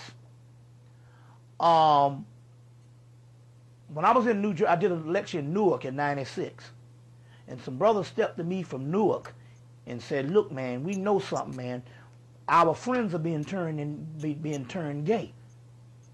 They're being turned gay." Well, it's interesting here because I do know based on if they can overlay stuff in CDs. That's why the album you can backmask and you can hear things. They can even overlay shit in vinyl. When people used to backmask and turn this shit backwards in your head. Well, they can really do the CD technology. They can do it because there's 2 holograms. And one thing can be telling you you are a gay person. So this stuff can be coming from the music. Now let me show you what happened. So he said they're turning people into gay. Well, in the AU Center, they don't have certain things as couples. At Clark Atlanta University, it's interesting. The guys hang in a group with guys. The girls hang in the groups of girls. Now, when I was in school, my culture was, when I was growing up, my culture, when I was growing up, was saying that no matter how great you were, go. When I was growing up, my culture was, as far as being a male, is no matter how swell of a guy you were, you wasn't nothing until you got you some. Now I know that might be raunchy, but that's just the way the shit was. Right. They be like, "Oh, I really like that brother." They be like, "Yeah, he ain't fucking nothing though." That's right. He ain't gonna get no ass now. He ain't fucking nothing. And even in college, they were like, "Yeah, that brother there, he show his cool." They were like, "That nigga ain't fucking nothing. He won't hit a lick out of us. He's scared of pussy." Now, so what happened is this. What happened is you have these new guys, and what they do is they hang around each other totally. One reason why, because rap is an all-male discipline. Despite what we think, when you think about the amount of sisters that's actually rapping and stuff like that, you can count them on one hand. And you know what I'm saying? And in each era, it's only damn near 2. You see? But you can count them on one hand as far as the amount of sisters that's actually doing something and all. So, the phenomenon can be infiltrated and reinforced in the aspect of the government being able to experiment with all types of things they want to deal with. So this leads to the aspect of the gay aspect of the rapper industry. Well, why not? Because it's clear that homosexuals can find, especially males can find sanctuary in an all-male discipline. You see what I'm saying? The woman is relegated to an object. You know what I'm saying? And I have a piece right here. It's interesting that they're giving complaints right here on, see that I have the whole article, the entire article, but they're giving complaints on how the dark-skinned women in rap videos, and it says dark-skinned women have been banished to the background of hip-hop videos. Here's an article coming out. I guess it's called The Blackout, and I don't know if this is coming from the original. Remember your black whitewash, but I don't know if it's the same as associated with that conscious page. But this is one here where they talk about dark-skinned women have been banished from rap videos. They did a whole survey on it and saying that they are in the background, and in the foreground it's always some light-skinned system. So here you're dealing with objects in the first place. And when you're dealing with objects, or women as being objects, and being something for them no more than being a part of the backdrop of the terrain, it's easy the down low male and all this other thing that I've been talking about infiltrated into the whole rap thing. You see what I'm saying? Into the whole rap aspect. Plus, you got for the last 15, since Two Live Crew, first to predicate this thing, you got a culture where you calling them bitches and hoes for the last fucking 10 years. That's right, man. So here goes that if you're going to have a down low male, which is this metrosexual or whatever we call these new forms of black homosexuality, it can literally the rap community. You got a whole crew of rappers. You know what I'm saying? That's gay. You know what I'm saying? Literally calling their own mamas hoes and bitches. And not only that, here's the new thing. Here's the new thing. Now we know the black rappers this. No matter how thugged out they were, they always put the mama on a pedestal in the videos. We see that whole thing. Hell, Tupac coined the whole thing a Thug Nation. But 9 years ago in 1994, he did a whole thing on mama. You know what I'm saying? Now, the king of rap now, like Elvis Presley, is Eminem. And he's reversed it because 90% of his has been anti-mama. How his mother is fucked up. So here's the white man done come in and done put this, elevated this guy, gave him the Oscar, the Academy Award, and relegated him to the highest level of rap. And now he the king. Who would ever thought that the king of rap in this day, because you got Jay-Z is supposed to be the top black rapper, but he is not as big as Eminem. Why? Because they got more white people in the country and they don't even need black rappers now. That's right. And there's more white people listening to it than black people. That's right. For real. Right. So he's the king of rap now. Who would ever know 10 years later, if you said this 10 years ago, that in 2003, the king of rap would be a white boy who laughed at you. But that white boy is clever. The key here is he's reversed the order of no matter how thugged out the black rapper was, he always put his mama on the pedestal. Now he is coming and has got a whole anti-mama campaign. So much until they even went on CBS News or ABC News and talked about how it had his mama on there talking about how this motherfucker hates you. Not only does he talk about his mama in a certain way, he say he hates you in so many words. Now going back, it's still this mask of homosexuality. Well, because we know that we know this in the sports world because they say that football is nothing but organized homosexuality. You see what I'm saying? So we got this whole thing in the rap community going on now. You see, and it's being perpetuated with this whole concept. You see what I'm saying?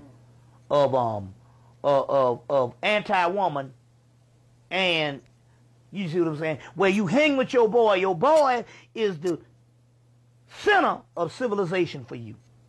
It's all about hanging with your fucking homies. Right. You see, when we hung with a bunch of niggas, it was the whole focus was to get women. You know what I'm saying? Now I'm telling you what I know because I've seen this thing happen with guys in their early 30s. I got a group of guys way to college now, and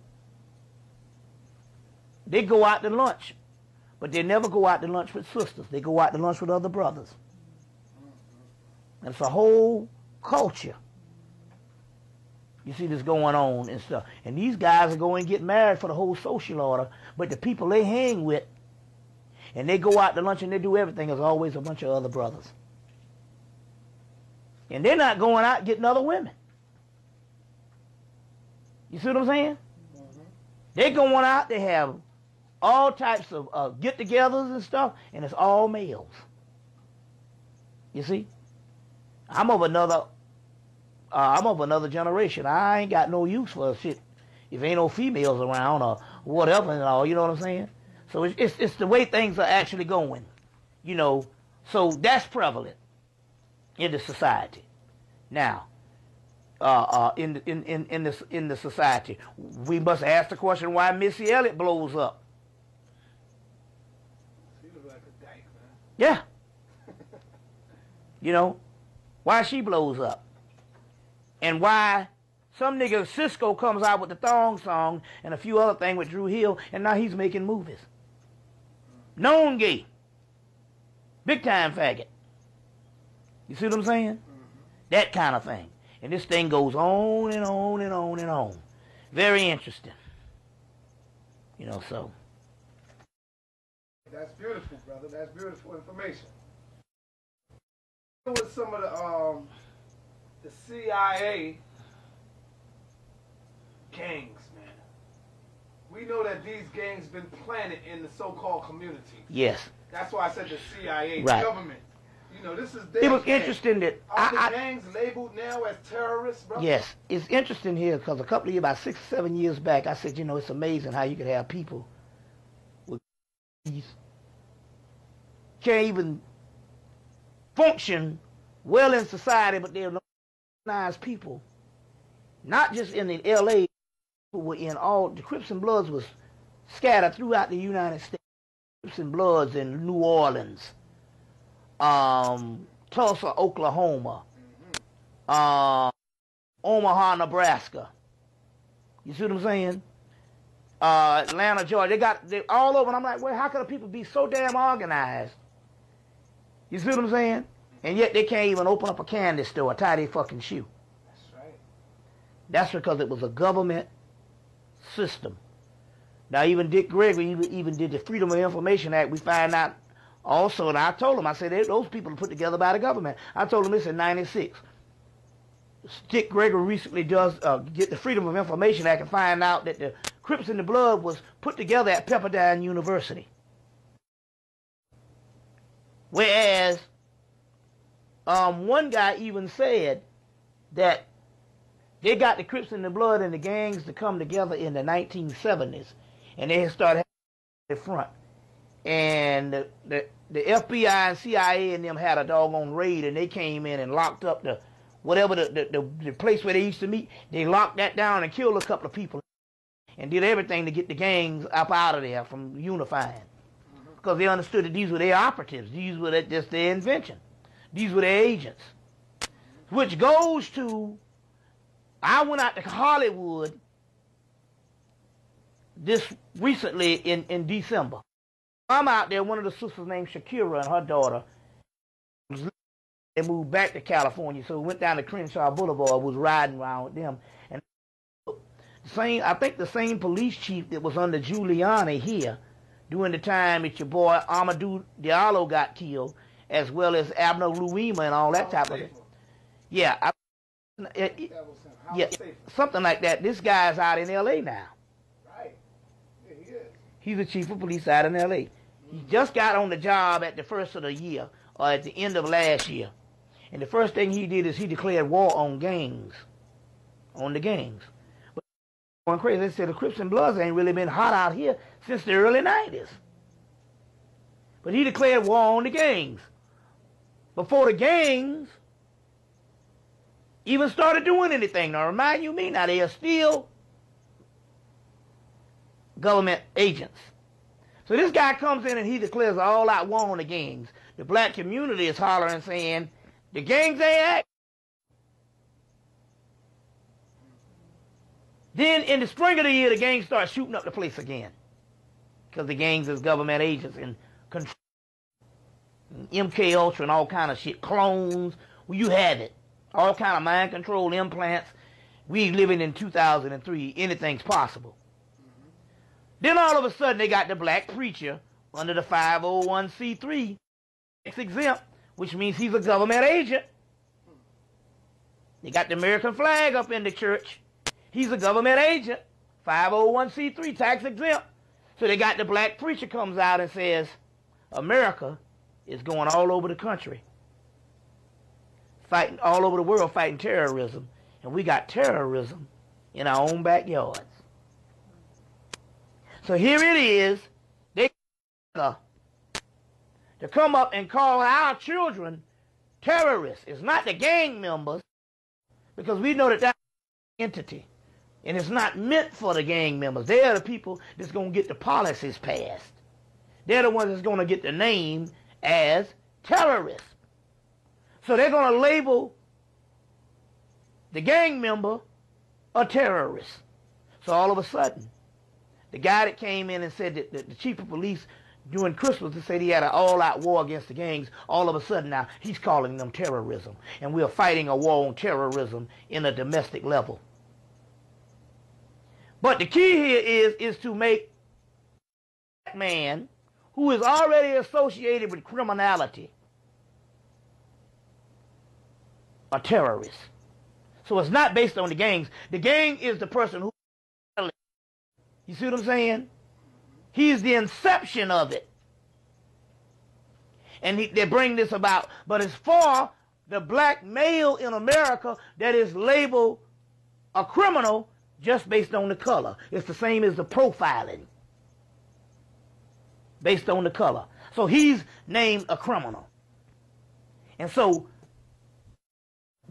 in so many words, the black man will be the number one terrorist. He's already a non-citizen. And you have the Subversive Act. You have the terrorist bill. You see what I'm saying? Which gives you all this stuff here. We don't have the right to assemble. You got the Subversive Act, Homeland Security. You got all these things now. And the only thing they got to do is call you terrorist. And they can call you terrorist by saying you're a black criminal. And a black criminal is only just based on your skin color. You're profiled as a black criminal. Well, what makes you a black criminal here is the catalyst is naming a group of black criminals, which is the gangs, terrorists. Terrorists.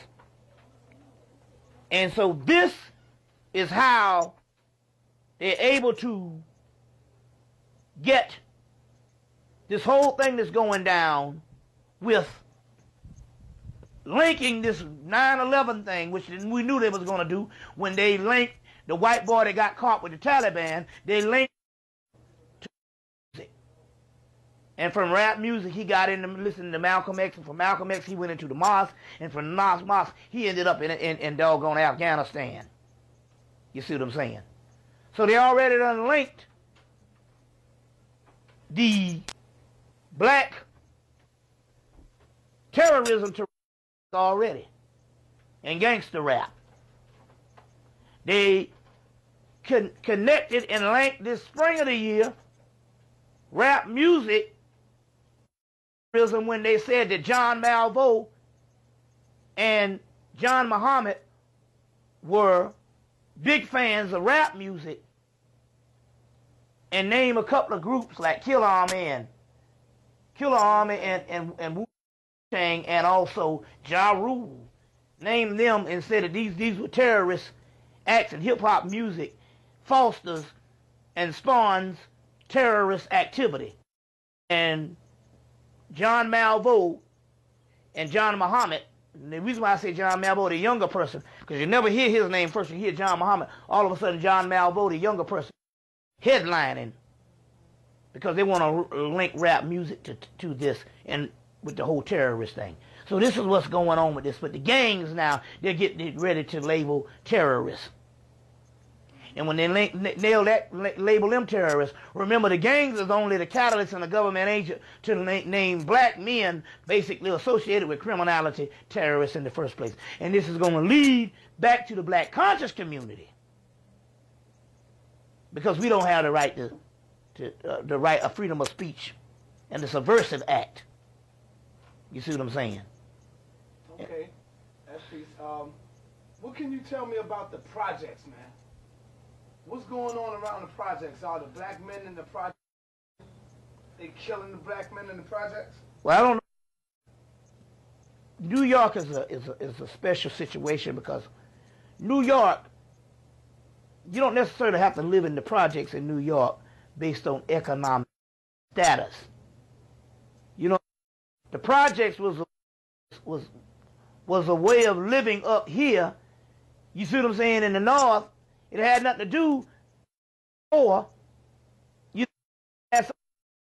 this is the housing of stuff is different than down south. Down south, the people that's in the project economic class. You see what I'm saying? Well, up here, you got school teachers living the project. You know, it's a different system. So therefore, you didn't get the same destruction that went on around the country. Now, dealing with this, I did a 6-year study on this thing based on the projects and them taking the people. Well, look at this. Dealing with this, two things. In Section 8 down in Atlanta, you can't have burglar bars. You can't have anything that you can barricade yourself in your house. And although they come with all that stuff about fire code, it's not that. You can't have burglar bars on any public facilities in the projects. You can't have it, and it has nothing to do with fire hazard. You're property of the United States government. First of all, we all are, but they are especially property of the United States government if they are into the system of welfare. You see what I'm saying? Because they are the ones that are the experiments for major colleges and universities.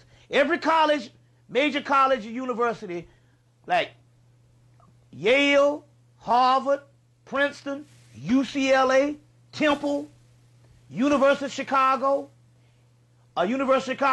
Georgia Tech, all have an area near the college of low-income black housing, and those are the guinea pigs for the society for all types of experiments.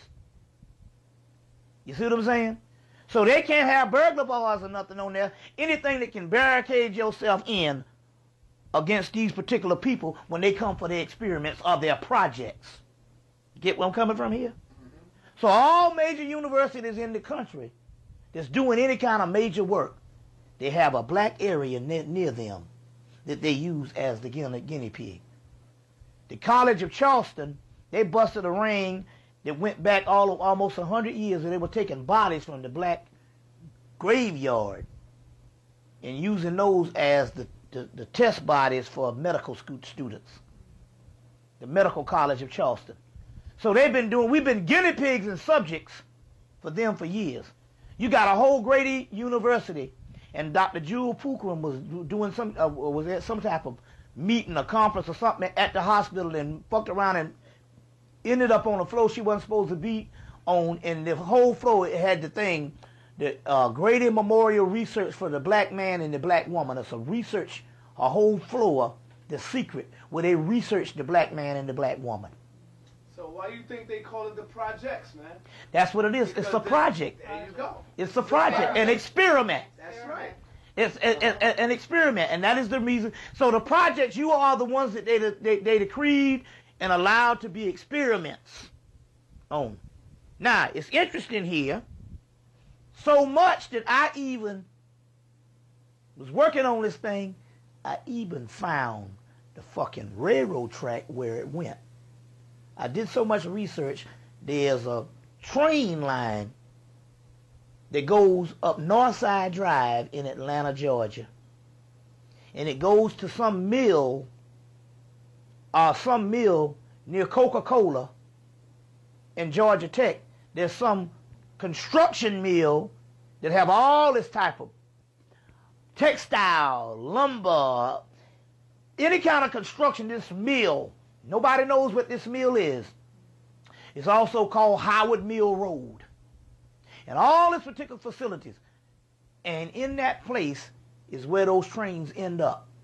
That they put black people on those trains. Now, when you say underground, are you literally talking about underground? Yes, literally underground. We know the railroad. No, I'm not talking about the underground railroad as far as secret. No, literally underground. Okay. But those trains, they surface up on the ground and they go to this particular mill. And there's one section on Northside Drive for the black people in one section of town. And the other part is a train line that goes through town that it ends up on the other side of town where the King Center, and there's a whole bunch of black people in Capitol Homes and Carver Homes is in that particular area. There's a whole nother train line that's almost like an X. And they actually ship black people from all, ship black people in those particular train lines. And See, when you talk like this, man, to the average person, they say, yo, man, what is Bobby talking about, man? Right. I'm not going for that, man. What do you say to people like that, man? Well, you know, they say you can't convince a skeptic. It's not for the people that's blind.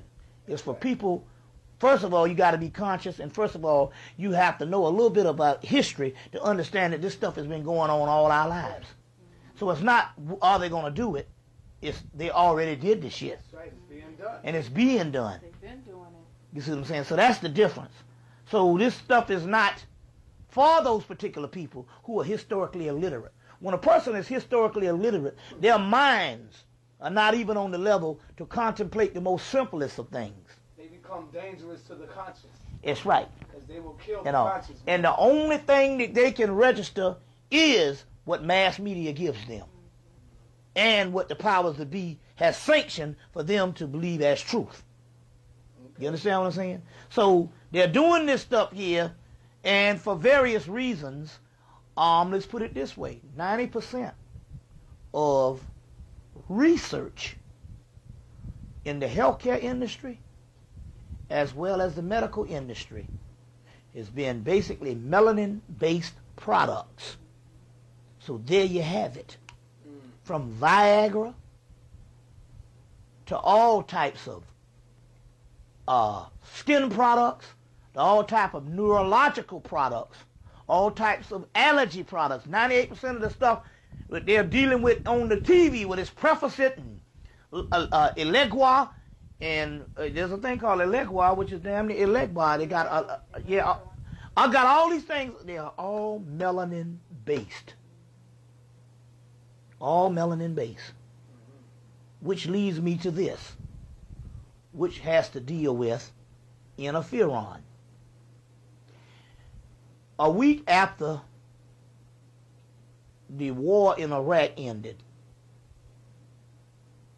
they came out with a cure to SARS, which was this so-called disease that broke out. They say so-called disease. It's actually germ warfare, or it's actually something even it's something else too. We'll get into that broke out during the Iraq War recently. This SARS, where people was coming down sick in Asia and in Canada, and 8 cases supposedly in the United States. One of the doctors at the Center of Disease Control even caught it. But they came out a week after the war ended, when what's the name officially declared the war over, although they're still fighting there. And they said, we have isolated SARS and we have the cure for it. And they said the cure was interferon. Now, interferon is this substance that they get from black children at a certain age, the genitals. They get this interferon mainly from black boys. And it's some of the most expensive stuff on the planet. Well, they have that. It was expensive when they really started dealing with it, but they have now isolated it, and they got enough of it now. Number one reason is because most of the wars in Africa is put on by the British and the United States secret societies. And one of the things is the children are very young that's fighting these wars, as young as 8 years old, and they're slaughtering them. And as a result, interferon comes from children that's before puberty. It's very potent.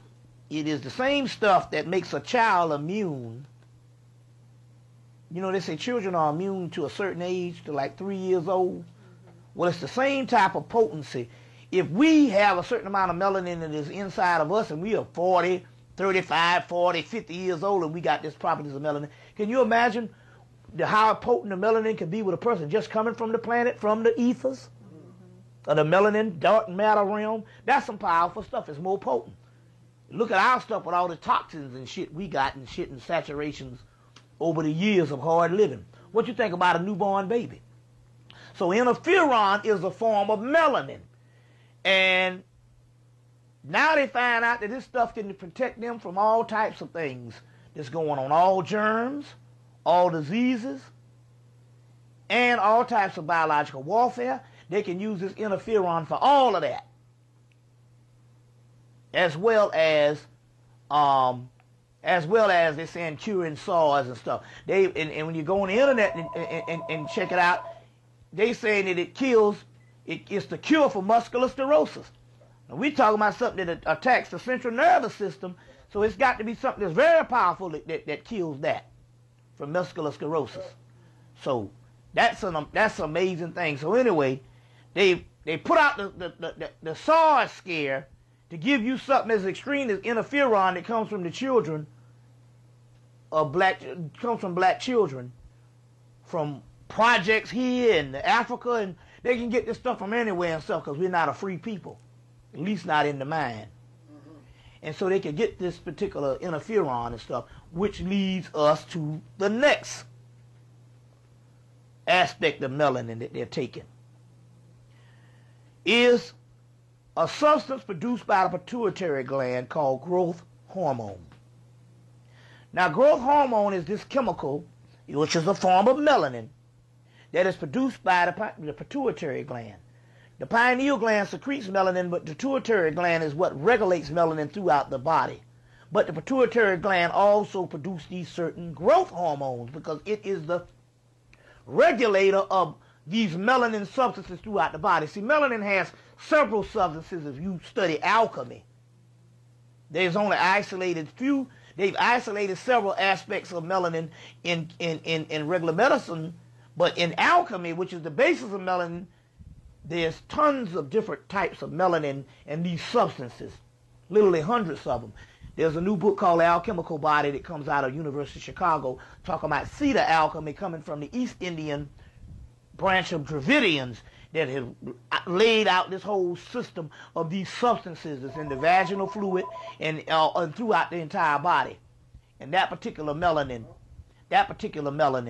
it proves that melanin is much more vast than even what the medical aspect is dealing with, because they haven't been able to isolate the certain amount of melanin and stuff. So there's different types of melanin. One type of melanin that is produced by the pituitary gland, or aspect of this, is some stuff called growth hormones. Now what this thing does is this. When you're growing up from a child, the body secretes these growth hormones to get you to whatever height, weight, or whatever maturity your body, your physical body, is going to grow into as an adult.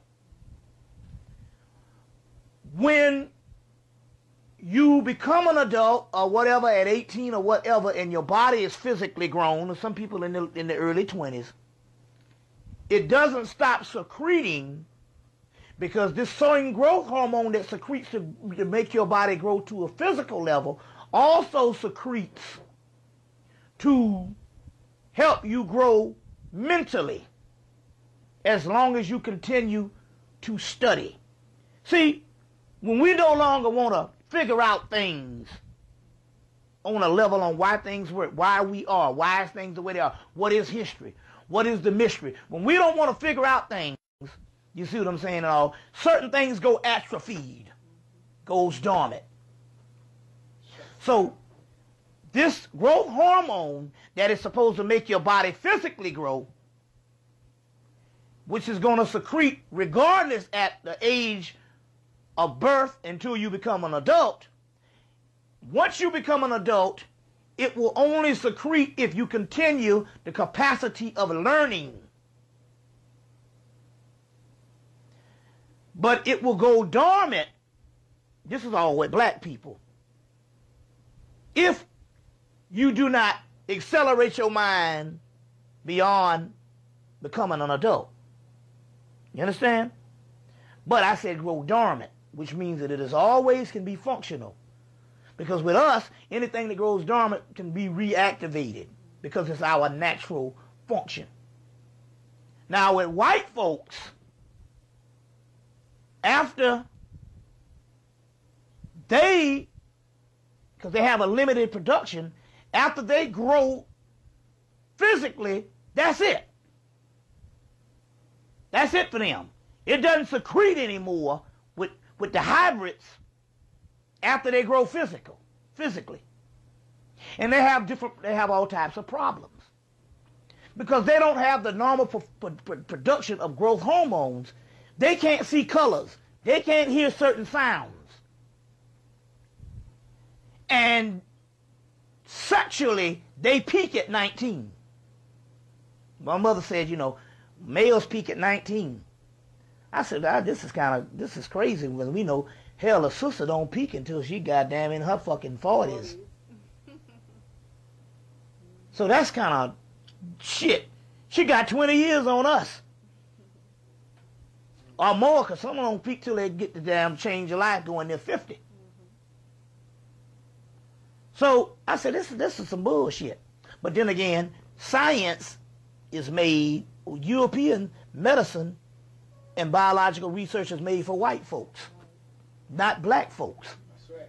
So the white man peaks at 19 because of the growth hormone stops. You see what I'm saying? So he's no good after fucking goddamn 25. But not the black man. So the key here is the growth hormone stops in them totally, just like what little bit of melanin production they have stopped in them, and they got to take the melatonin pills, but they have to take growth hormone, which is $800 a vial, the stuff from the late 90s. See, they have now, you know, and I'll explain how that goes too. $800 a vial that has to be administered by a physician in the research in the late 90s, because the people who was going to get it at that particular time were white movie stars, white business people, people who had money. You know, they have to go once a week or twice, you know, assuming to get an $800 vial of growth hormone. And so they experimented on them, and rich people, what happens with any kind of technology, if a DVD player comes out, certain amount of rich people will go and they'll buy it, and they actually bring the price down. After so many rich people buy things, when they first come out, DVD be high, be $800 for a DVD player. But after so many rich people buy it, then these things come down, and then next thing you know, DVD player you can get for $90 now. You see, after about cheaper than that. After about 4 years. But when they first come out, they're extremely high. And that's all technology. Well, it's the same thing with medicine. So this growth hormone, when they started dealing with this particular stuff, especially in the mid to late 90s, it was extremely high. By the late 90s, it was $800 a vial, and now they got the shit on the shelves in the health food stores. And this growth hormone is a form of melanin. Now, let me explain something. They had this woman, Dixie Carter, used to be on Design in Women. She was one that was taking the growth hormone, and she was talking about how she could see colors for the first time. And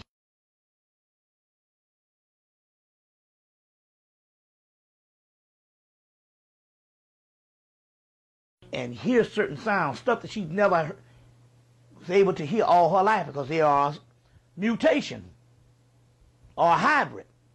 You see what I'm saying? So it was talking about this on certain specials and stuff like that. Now, it is imperative that black people, what happened is, black people still secrete this growth hormone, and it starts to shut down when they start going near 40, if they are not in a continuing cycle of learning. That's why it's key for black people, as they get older, they should, the more they should study. You know, they've done these things with people with Alzheimer's, and come to find out that the people who kept their mind busy didn't come down with Alzheimer's, or the people who kept their mind busy didn't come down with some form of senility. You see, being senile and stuff like that. So things go atrophy when you don't use it. You either use it or lose it. So it is key now with black people, even if it's shut down, they can reactivate it just by studying again these certain cells and these chakras, because it's all melanin based, will open back up for them. But that's what the growth hormone is. It's coming from the pituitary gland. And as a result, these white people can remember better, they can see colors better, they can taste foods better, all the things that they never could do because they had a lack of melanin.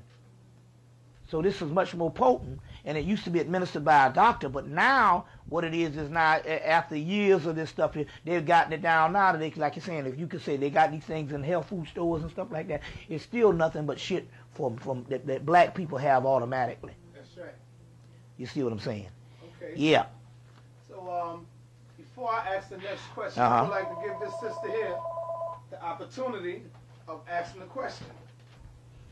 The question I have, Bobby, is pertaining to, on a subject, you made a mention of the brother who asked you to design a skirt for men. Yeah.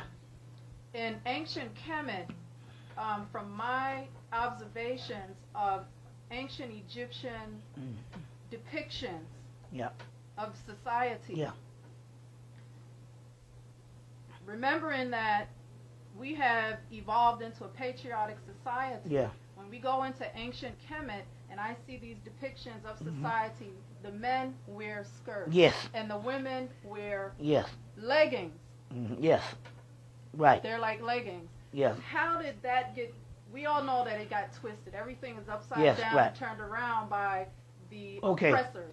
Now, yes, most ancient civilizations, the Romans wore skirts, the Greeks wore skirts in some things, and the Egyptians did wear skirts.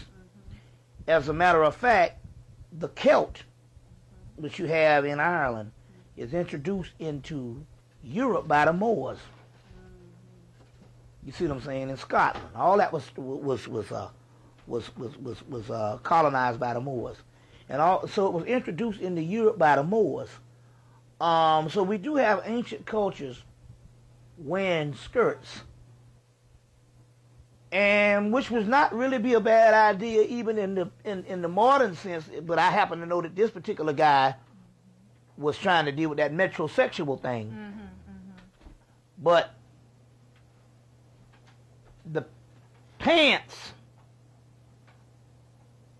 or the leggings, especially the pants, is a European concept for one reason, because most of the pants we used to see, we didn't see full cut pants. Most of the pants of the European, the origin, or some of the first people to wear pants, they were very tight. And they became very tight because of trying to enhance the penis. So they wear pants in that particular aspect and all. And so there's a particular style like that, as well as it's interesting because some of the original Britons used to wear the leggings. So it's just a matter of the Europeans, whatever way they somehow reason this stuff got crossed up in what's called it. But even I will say this about, so yes, the Egyptians did wear skirts, so the Camites did wear skirts. I will say this about the Africans, other than the 1930s, which in the 1930s brought about with the European with the full cut baggy pants. That was the first time he wore real big baggy trousers. And then the Africans, usually even now, the trousers are very baggy. And are very baggy, and especially, and it makes common sense for a man to wear a skirt because the simple fact, for one reason. Not in the homosexual thing, I'm just talking about the Egyptian Camite thing. And that is for this particular reason. We know now that the prostate cancer is coming from brief underwear. And not only that, the white boy goes as far as to put pork in the brief underwear, especially in Fruit of the Looms and stuff, to really fuck up the black man. We know that and stuff. My brother had done a research on it. We was on the radio about how they put the pork in the underwear. But the brief underwear actually is what causes prostate cancer. If you look at most fruits, nuts and stuff, and grapes and stuff, it hangs from the vine in nature. Exactly. Well, that's it hangs from the vine in nature. Well, our genitals were also supposed to hang. Supposed to be free. Supposed to be free, as well as a lot of sisters now, over the past so many years, been coming around with different types of yeast infections and stuff, and a lot of infections and all, because in actuality, she don't supposed to be wearing underwear. And we know that she don't supposed to be wearing bras because we know that the bras Breast cancer. with the breast cancer and the what is it the lymph. the lymph nodes don't have a chance to clean out with the bras and stuff because it's all jammed all up. So we do know that type of thing. So we can say that was all changed around based on European society is backwards. But most of the time when we get fashion that's based on the European society, it's always based on something that's sexual and a sexual inadequacy. So the Europeans, if you notice Napoleon, they had on the very tight pants, which is some of the first ones we get. But their waistcoats were cut up. Although they had the back would have the ducktails, the other part would be cut up and stuff, and that would expose the genital area. And the tight pants would somewhat give them a penis impression. So a lot of this stuff is based on his particular pathology, on why the whole pants thing comes out and stuff like that also. But I will say this particular part, most of the fashion that was given to the West was given to them by the Moors in Spain. Was given to the Moors in Spain. Yeah. Yeah. Okay, you want to cut that? Okay, we going on. We got to keep taking the pause because, you know, but everything is going smoothly. The question I have for you today is the NBA basketball players. We have Tim Duncan, Charles Barkley, damn near all of these basketball players going out getting these white hoes, man. They are in the wrong womb. They get in the wrong womb, brother. Right. So what's up with Kobe Bryant now? We know that this right here, we know that these motherfuckers set this motherfucker up. Yeah. They say he's a dumb motherfucker. Yeah. Let's send this little white 19-year-old Babylonian hoe up there, and Kobe Bryant is going to fall for it. It's interesting because they got this on Rolling Out magazine. Rolling Out. Which is Yeah, he's rolling out of the NBA. Yeah, right. Which is put together by a guy that I went to college with named Munson Steve. But what he got him with, though? But, you know, here's one they talk about, and it says, Celebrity Traps, Old Trick Still Works. You see. Old Trick Still Works. You know what I'm saying? And they got Kobe Bryant, they got R. Kelly, they got Michael Jackson, they got, what's your boy? Mike Tyson. Who is the brother? You know this brother here? I can't think of who this brother is in there. In the. Oh, that look like. Nah, that ain't Mace, man. Nah. Well, they'll say it in the article, but I just. Yeah. They'll say it in the article and stuff. But anyway, they'll say it in the article who it is. But the key here is it's the same old story. Let me give you the esoteric part on why they do things in cycles. Number one, next year will be the 10th year anniversary of Nicole Simpson's death. O.J. Simpson's ex-wife. But 10 years ago, the basketball world, and because there's always a cycle when they do things, 10 years ago, the basketball world was rocked with a scandal. With a scandal. Michael Jordan's father was killed in South Carolina, North Carolina, South Carolina, around that area. And then, which led to Michael Jordan retiring from the NBA in the fall of the year. But around this time right here is when Michael Jordan's father died.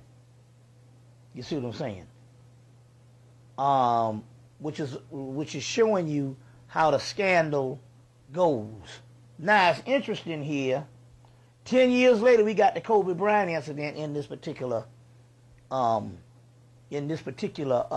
aspect that's going on, and it'll be one more year before the greatest sensational trial in American history of the O.J. Simpson thing. So now, What is interesting here is we never learn.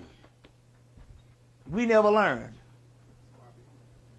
So, you know, and we never learn anything.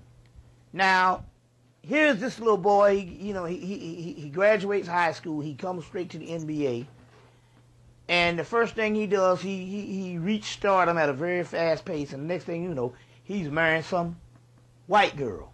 His parents didn't even approve of it. They didn't even talk to him until this year. They didn't even approve of the damn thing. As far as I'm concerned, I'm kind of glad it happened, because I'm sick of the black person not taking responsibility. We figure we can just marry any white person anytime we feel like it. And at this particular time, you can't tell no black people that you should be staying with your own people. You can't tell black people that you should be staying with your own people or marrying your own species half. And I say this too, that the white man is better than the black man when it comes to marrying his own white woman, because en masse, he marries his woman, the ones who got some notoriety and any type of stature or status in this society. They marry their own women. And the white man can damn near have any woman he wants, because he runs the world and he has money. And here it is, being the ruling member of the society. They marry their woman. They might sleep around with all different races or black women, but in mass. Now, I'm not saying that everything is monolithic, but I'm saying in mass he marries his woman, especially the ones that have some type of notoriety or stardom in the society as an icon.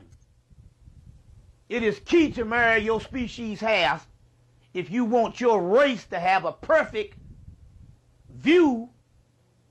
You see what I'm saying? Mm-hmm. And a perfect esteem about itself. Then you need to present the mother of that race as being the criteria. Now that's just basic common sense and survival.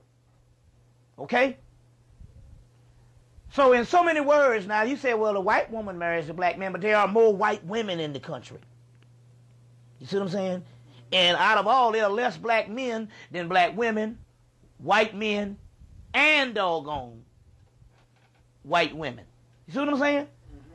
So here it is, you are the minority of the minority, and here you are, every time you get it, we counted over 90 black people in Hollywood and in the music industry, and mainly Hollywood though, that married white people. Now that means that there's not that many black people in Hollywood, period. Even if you count the whole 100 years of black entertainment, you never had that many. So to have 90 people, that means that basically you got damn near 90%. You see what I'm saying? 90% damn near. That marries outside of the race. Whereas we can count the number of black people that got married to somebody white. What's her name had Tukey Smith for years. That was Willie Ware. Willie got Willie Smith's sister, Robert De Niro, but he ultimately married a white woman. He had a bunch of black women. You had Clint Eastwood got a black woman now. She's a black woman out in Monterey, California. But hell, she's a young ass sister in her 30s, and this nigga here is damn near 70. See what I'm saying? So shit, he done been wore out for fucking 40 years, so it don't matter. You know what I'm saying? They're saying he can get your woman now. The point I'm trying to make here is, but every elite black person is damn near married to white people. So when we hear this whole thing about it don't matter, y'all don't know why you saying this here, people don't get into color, ask this question: why the elite white people are not marrying the black woman and outside of the race? You see what I'm saying? So this nigga here, obviously, white women, Kobe Bryant we talking about, white women is his choice. That's his preference. And I say to the sisters out there that be wearing Kobe Bryant's number, the basketball jersey, now they got a skirt out, a fitted skirt. You saw that? With the basketball NBA names players on it? So the sisters walked by, and I said, I don't know why you got that on. He don't like He don't like you. He showed you he don't want no black woman. Black woman, because not only that, he's cheating on his woman with another white woman. That's right. And you got to understand what's really going on. Now, let me show you. Now, I tell you everything go in a cycle. We 1 year away from the greatest sensation in American history when it comes to that interracial couple shit was the O.J. Simpson incident. Nicole died in 1994. We 1 year away. Now, they showed the mugshot of O.J. Simpson on Time Magazine, a dark, gloomy mugshot. They repeated it because Sports Illustrated this week got a mugshot of Kobe Bryant. Looking like a fucking monkey, don't it? That's right. Yeah. 10-year anniversary. 10-year anniversary. See, they're going into this thing again to get the sensation going on. Mind you me, now they still, here goes again. They charged him during the summer solstice and near the Sirius rising, the African New Year. Number 2. Now let me show you something else too. Now, Entertainment Tonight, which is America's #1 entertainment show, because it's the oldest now, and it's, as far as that type of format. Entertainment Tonight, when they wanted to get a correspondent, because most of this stuff is white. They never even had Kobe Bryant even on the damn show. But all of a sudden, now they got him on there because it's negative. Whenever they wanted to have a correspondent to deal with this Kobe Bryant case, guess who they go to get? Marcia Clark, the same person who was the prosecution against O.J. We ain't seen this cracker since she lost the fucking case. Now, she reactivated up there with the Kobe Bryant thing. So what are they insinuating? To go get Marcia Clark. Nothing is done by accident. They're not getting Marcia Clark and reactivating this rheumatism ass bitch ass up because she's just the best person for the case. Hell, they could have got anybody to report on it. It's a ritual. They're getting Marcia Clark because they're trying to tell you this is the same shit that's going down that went down with O.J. Simpson. And she said, well, because she's being kind of conservative because she got her ass whipped. You see what I'm saying? 9 years ago. She's being kind of conservative. So she said, well, they might not get him on the rape thing. Now, we're not saying, we know now, based on Mike Tyson, that any nigga can go to jail with rape. That's right, and Tupac. That's right, and Tupac. That any nigga can get locked up based on rape. So that don't stand no more about, you holler rape and everybody get off. They send a nigga ass to jail. Because they know that the black man is guilty before proven guilty. And not only that, in their mind, this is what I'm saying. And not only, if these two niggas can go to jail with raping black women, oh yeah, and this shit was false, what you think about a white woman? Especially a 19-year-old so-called milky white, one of they goddesses. In a state that is 4%, a state that has only one town that's 4% black, and that's Denver. The rest of Colorado is all white. Now, here it is. So we can't say that no more, but this is what Marcia Clark said. Just because I got my ass whipped, but just in case he does get off, she said he finished. Because he's an admitted adulterer. He admitted that he slept with this woman, but guess what? He's finished in this thing. Because of the contract or the clause of all his endorsements, he just threw away $100 million in endorsements that's gone. Even if he walks away from the trial, they've already won the shit because this nigga done threw away $100 million endorsement going off of some white pussy that the black community won't fucking see. And this dude, he can have any black young woman That's out right. there that he wanted.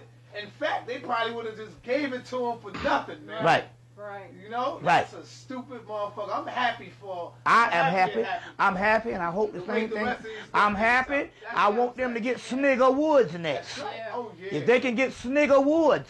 This asshole was such a savage until Jackie Robinson's wife, on the 50-year anniversary of him breaking the color line, because despite what you think, that's the reason why these black athletes are in the thing. Now, because somebody had to be the first catalyst to break the color line. Jackie Robinson's wife. Jackie Robinson's wife. Jackie Robinson's wife, on the 50-year anniversary of Jackie Robinson breaking the color line, she wanted on a celebration that included Bill Clinton was the president. I think that was 1997, and it was 1957 that he broke the 47 that he broke the color line. In 1997, they had a celebration, and Jackie Robinson's wife wanted Snigger Woods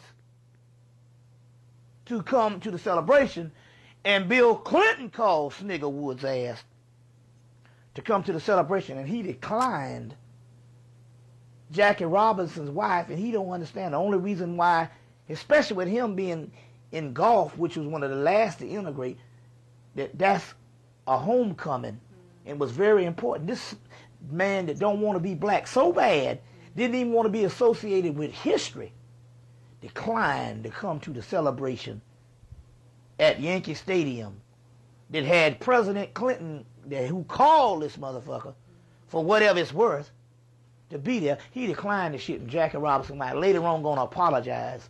A fucking nigger got his white woman. I'm waiting for that motherfucker. You see what I'm saying? All these Negroes and stuff like that, I don't give a shit. Black woman is goddamn in crisis when it comes to fucking the black man and when it comes to matters of love. Because the number one shit on this planet when it comes to a black woman is the matters of love. Now check this out. As I'm out there on the 125th Street, and I speak to my sisters every day, I tell them how beautiful you are, carrying the fruit of life in your womb. You know I don't want to. I mean, you're beautiful. They look at me with so much evil in their eyes, man. Why do the black woman hate the black man? Could it be because she don't really see the black man no more? I mean, like a physical man, she don't see us as a black man anymore. Yeah, that's true too. Whereas we won't go as far as we will protect them. Right. By any means necessary, like the white man will do his woman. Yeah. We don't look at our woman as sacred to us anymore. Right, exactly. So that's what I'm looking at. Well, Malcolm said she's the most Malcolm said she's the most unprotected woman on the planet. That's right. You see what I'm saying like that? She's the most unprotected woman on the planet. But my point here is I know how I feel sometimes when I see a beautiful black woman walking with a white man. So can you imagine how a sister got to put up with this shit when it's run of the mill now when it comes to the sisters? You know what I'm saying? Mm-hmm. But on the other hand, as far as the protection, it's got a lot to do with a lot of things, and our slate is not clean. Our slate is also not clean. Also, in the particular aspect of us being an absentee landlord with shit. You know what I'm saying? Where shit is run of the mill. You know, it's just amazing. I mean, it's a combination of things, you see what I'm saying, as well as the image. But then again, on the other hand, it's not like we are angels with shit. You know what I'm saying? You got to work towards a utopian plateau. You know? So damn, this, you know, the same bug bit her, bit us too.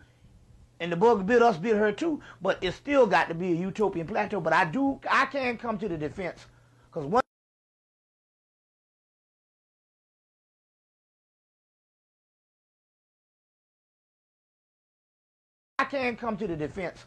one brother say, man, why you sell us out talking that shit about us and all and stuff about the black woman? I say, well, look, I gotta say this. I can't come to her defense. On the whole, on average, not based on this manufactured shit from the late 90s that the white man is trying to trump up by saying it's okay to go with the white man. On average, the black woman prefers the black man. Now, this motherfucker since the late 60s, when some laws was lifted in the country where you couldn't go with a white woman, ever since then, we've been running around here at least since the late 60s. In the early 70s, the black man been running after this goddamn white woman. It was, even when it was taboo. But I'm telling you what I know for one reason. I travel the country. And I'm telling you, every place I go, it's an epidemic with brothers with these fucking white women. And I do know for a fact These women, if they can get one, they prefer the black man. Better yet, they prefer a fucking dark-skinned motherfucker. You see what I'm saying? So, and as a black woman, I have to speak for the black woman because I am. That was 10 years ago, and so when I did come to speak in the fall of in the winter of 1994, I had a packed house for the people in Brooklyn for the people who had remembered me in Harlem. So it's dynamite. Yep, we still on? Yeah, we still on. You know, so it's always great to be back at the War Bunker. You're doing a great job, and there's always some spirit up in here and stuff. So much today that I was getting a headache. That's how much the spirits was coming and stuff. Right. And I know this got something to do with all of this, because every time we came in here, we never had a bad tape. That's right. We did the hip hop thing, we did the one on the lynching, and now this one, and it's great. You know what I'm saying? And it's great. And some people, a lot of time, I do the metaphysical thing, but sometimes they need to hear the other side and stuff also too. You know, you know, sometimes you have to come out of the stars to see what reality is also talking about. Right. So with that, Yep. we out. Over. All right. Peace out.